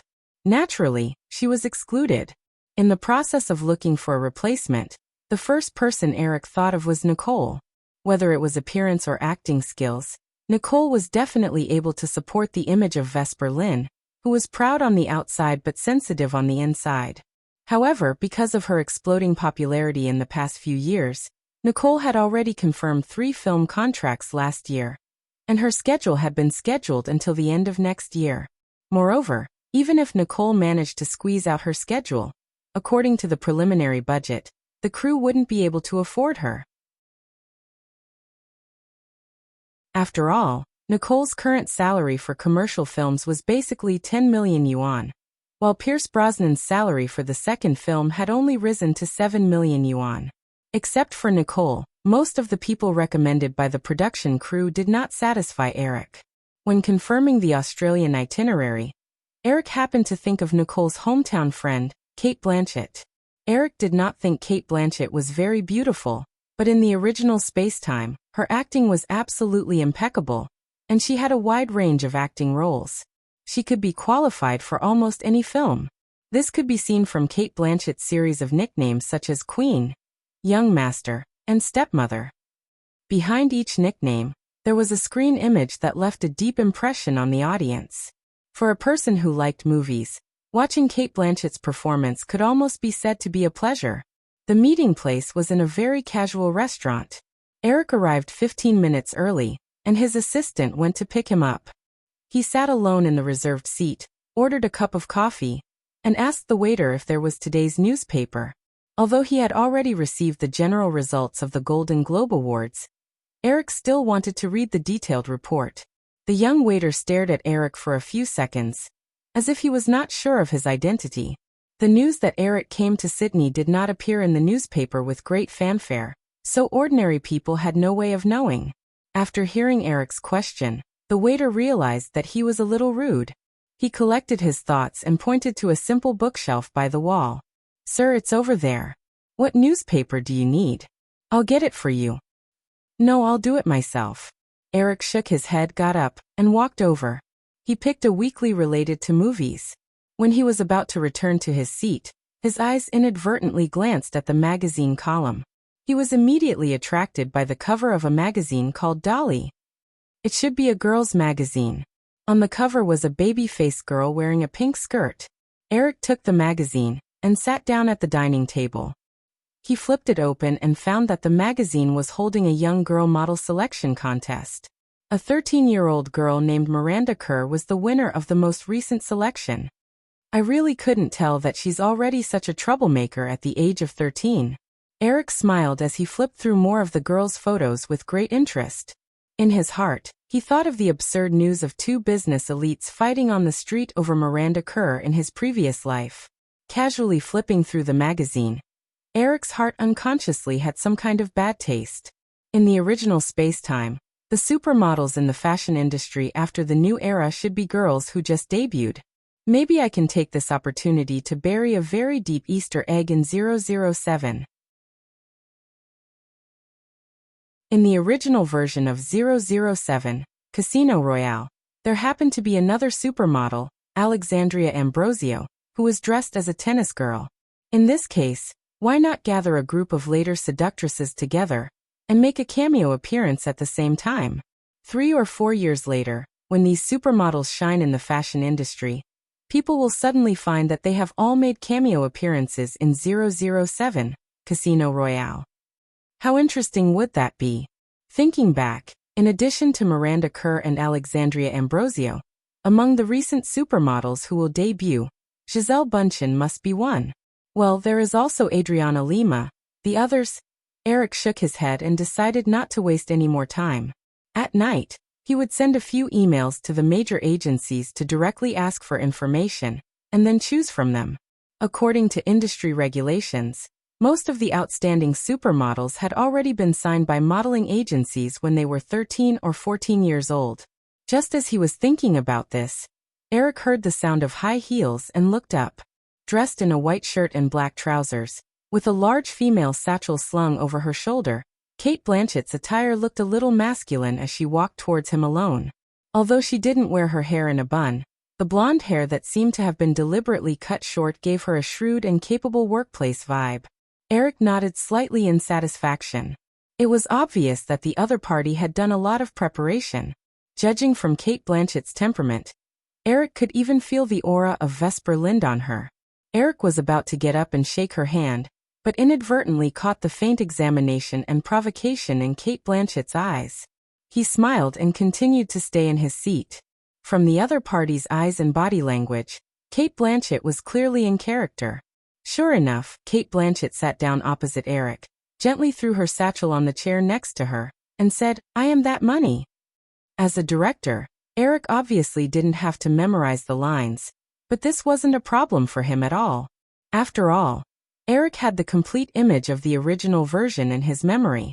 Although the new version had made a lot of adjustments, the sparks flying when Bond and Vesper met for the first time were basically preserved. Looking Cate up and down with interest, Eric nodded in satisfaction and said, "You really shine." Although she was in character, Cate still maintained a part of her self-awareness. She was originally worried that Eric would have difficulty cooperating, but when she heard Eric follow the lines, she was completely relieved and immersed herself in the character that had been brewing for a long time. She took out a prepared card from her bag and handed it to Eric. Cate continued, "The Ministry of Finance has agreed to support your bet." Eric casually glanced at the card and said, "Vesper, your parents really don't know how to give names." Cate completely ignored Eric's teasing.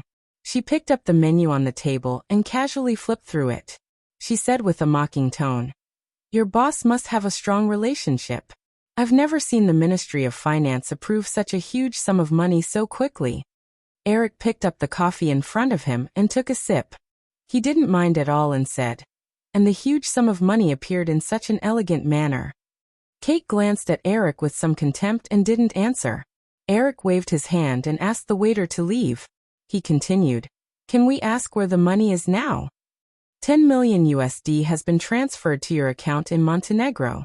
After I confirm that this investment is safe, I will transfer the remaining 5 million.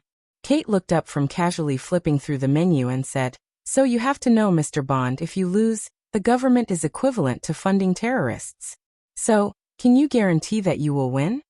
Cate made some changes to the script sent by Eric. However, this was not a problem for Eric.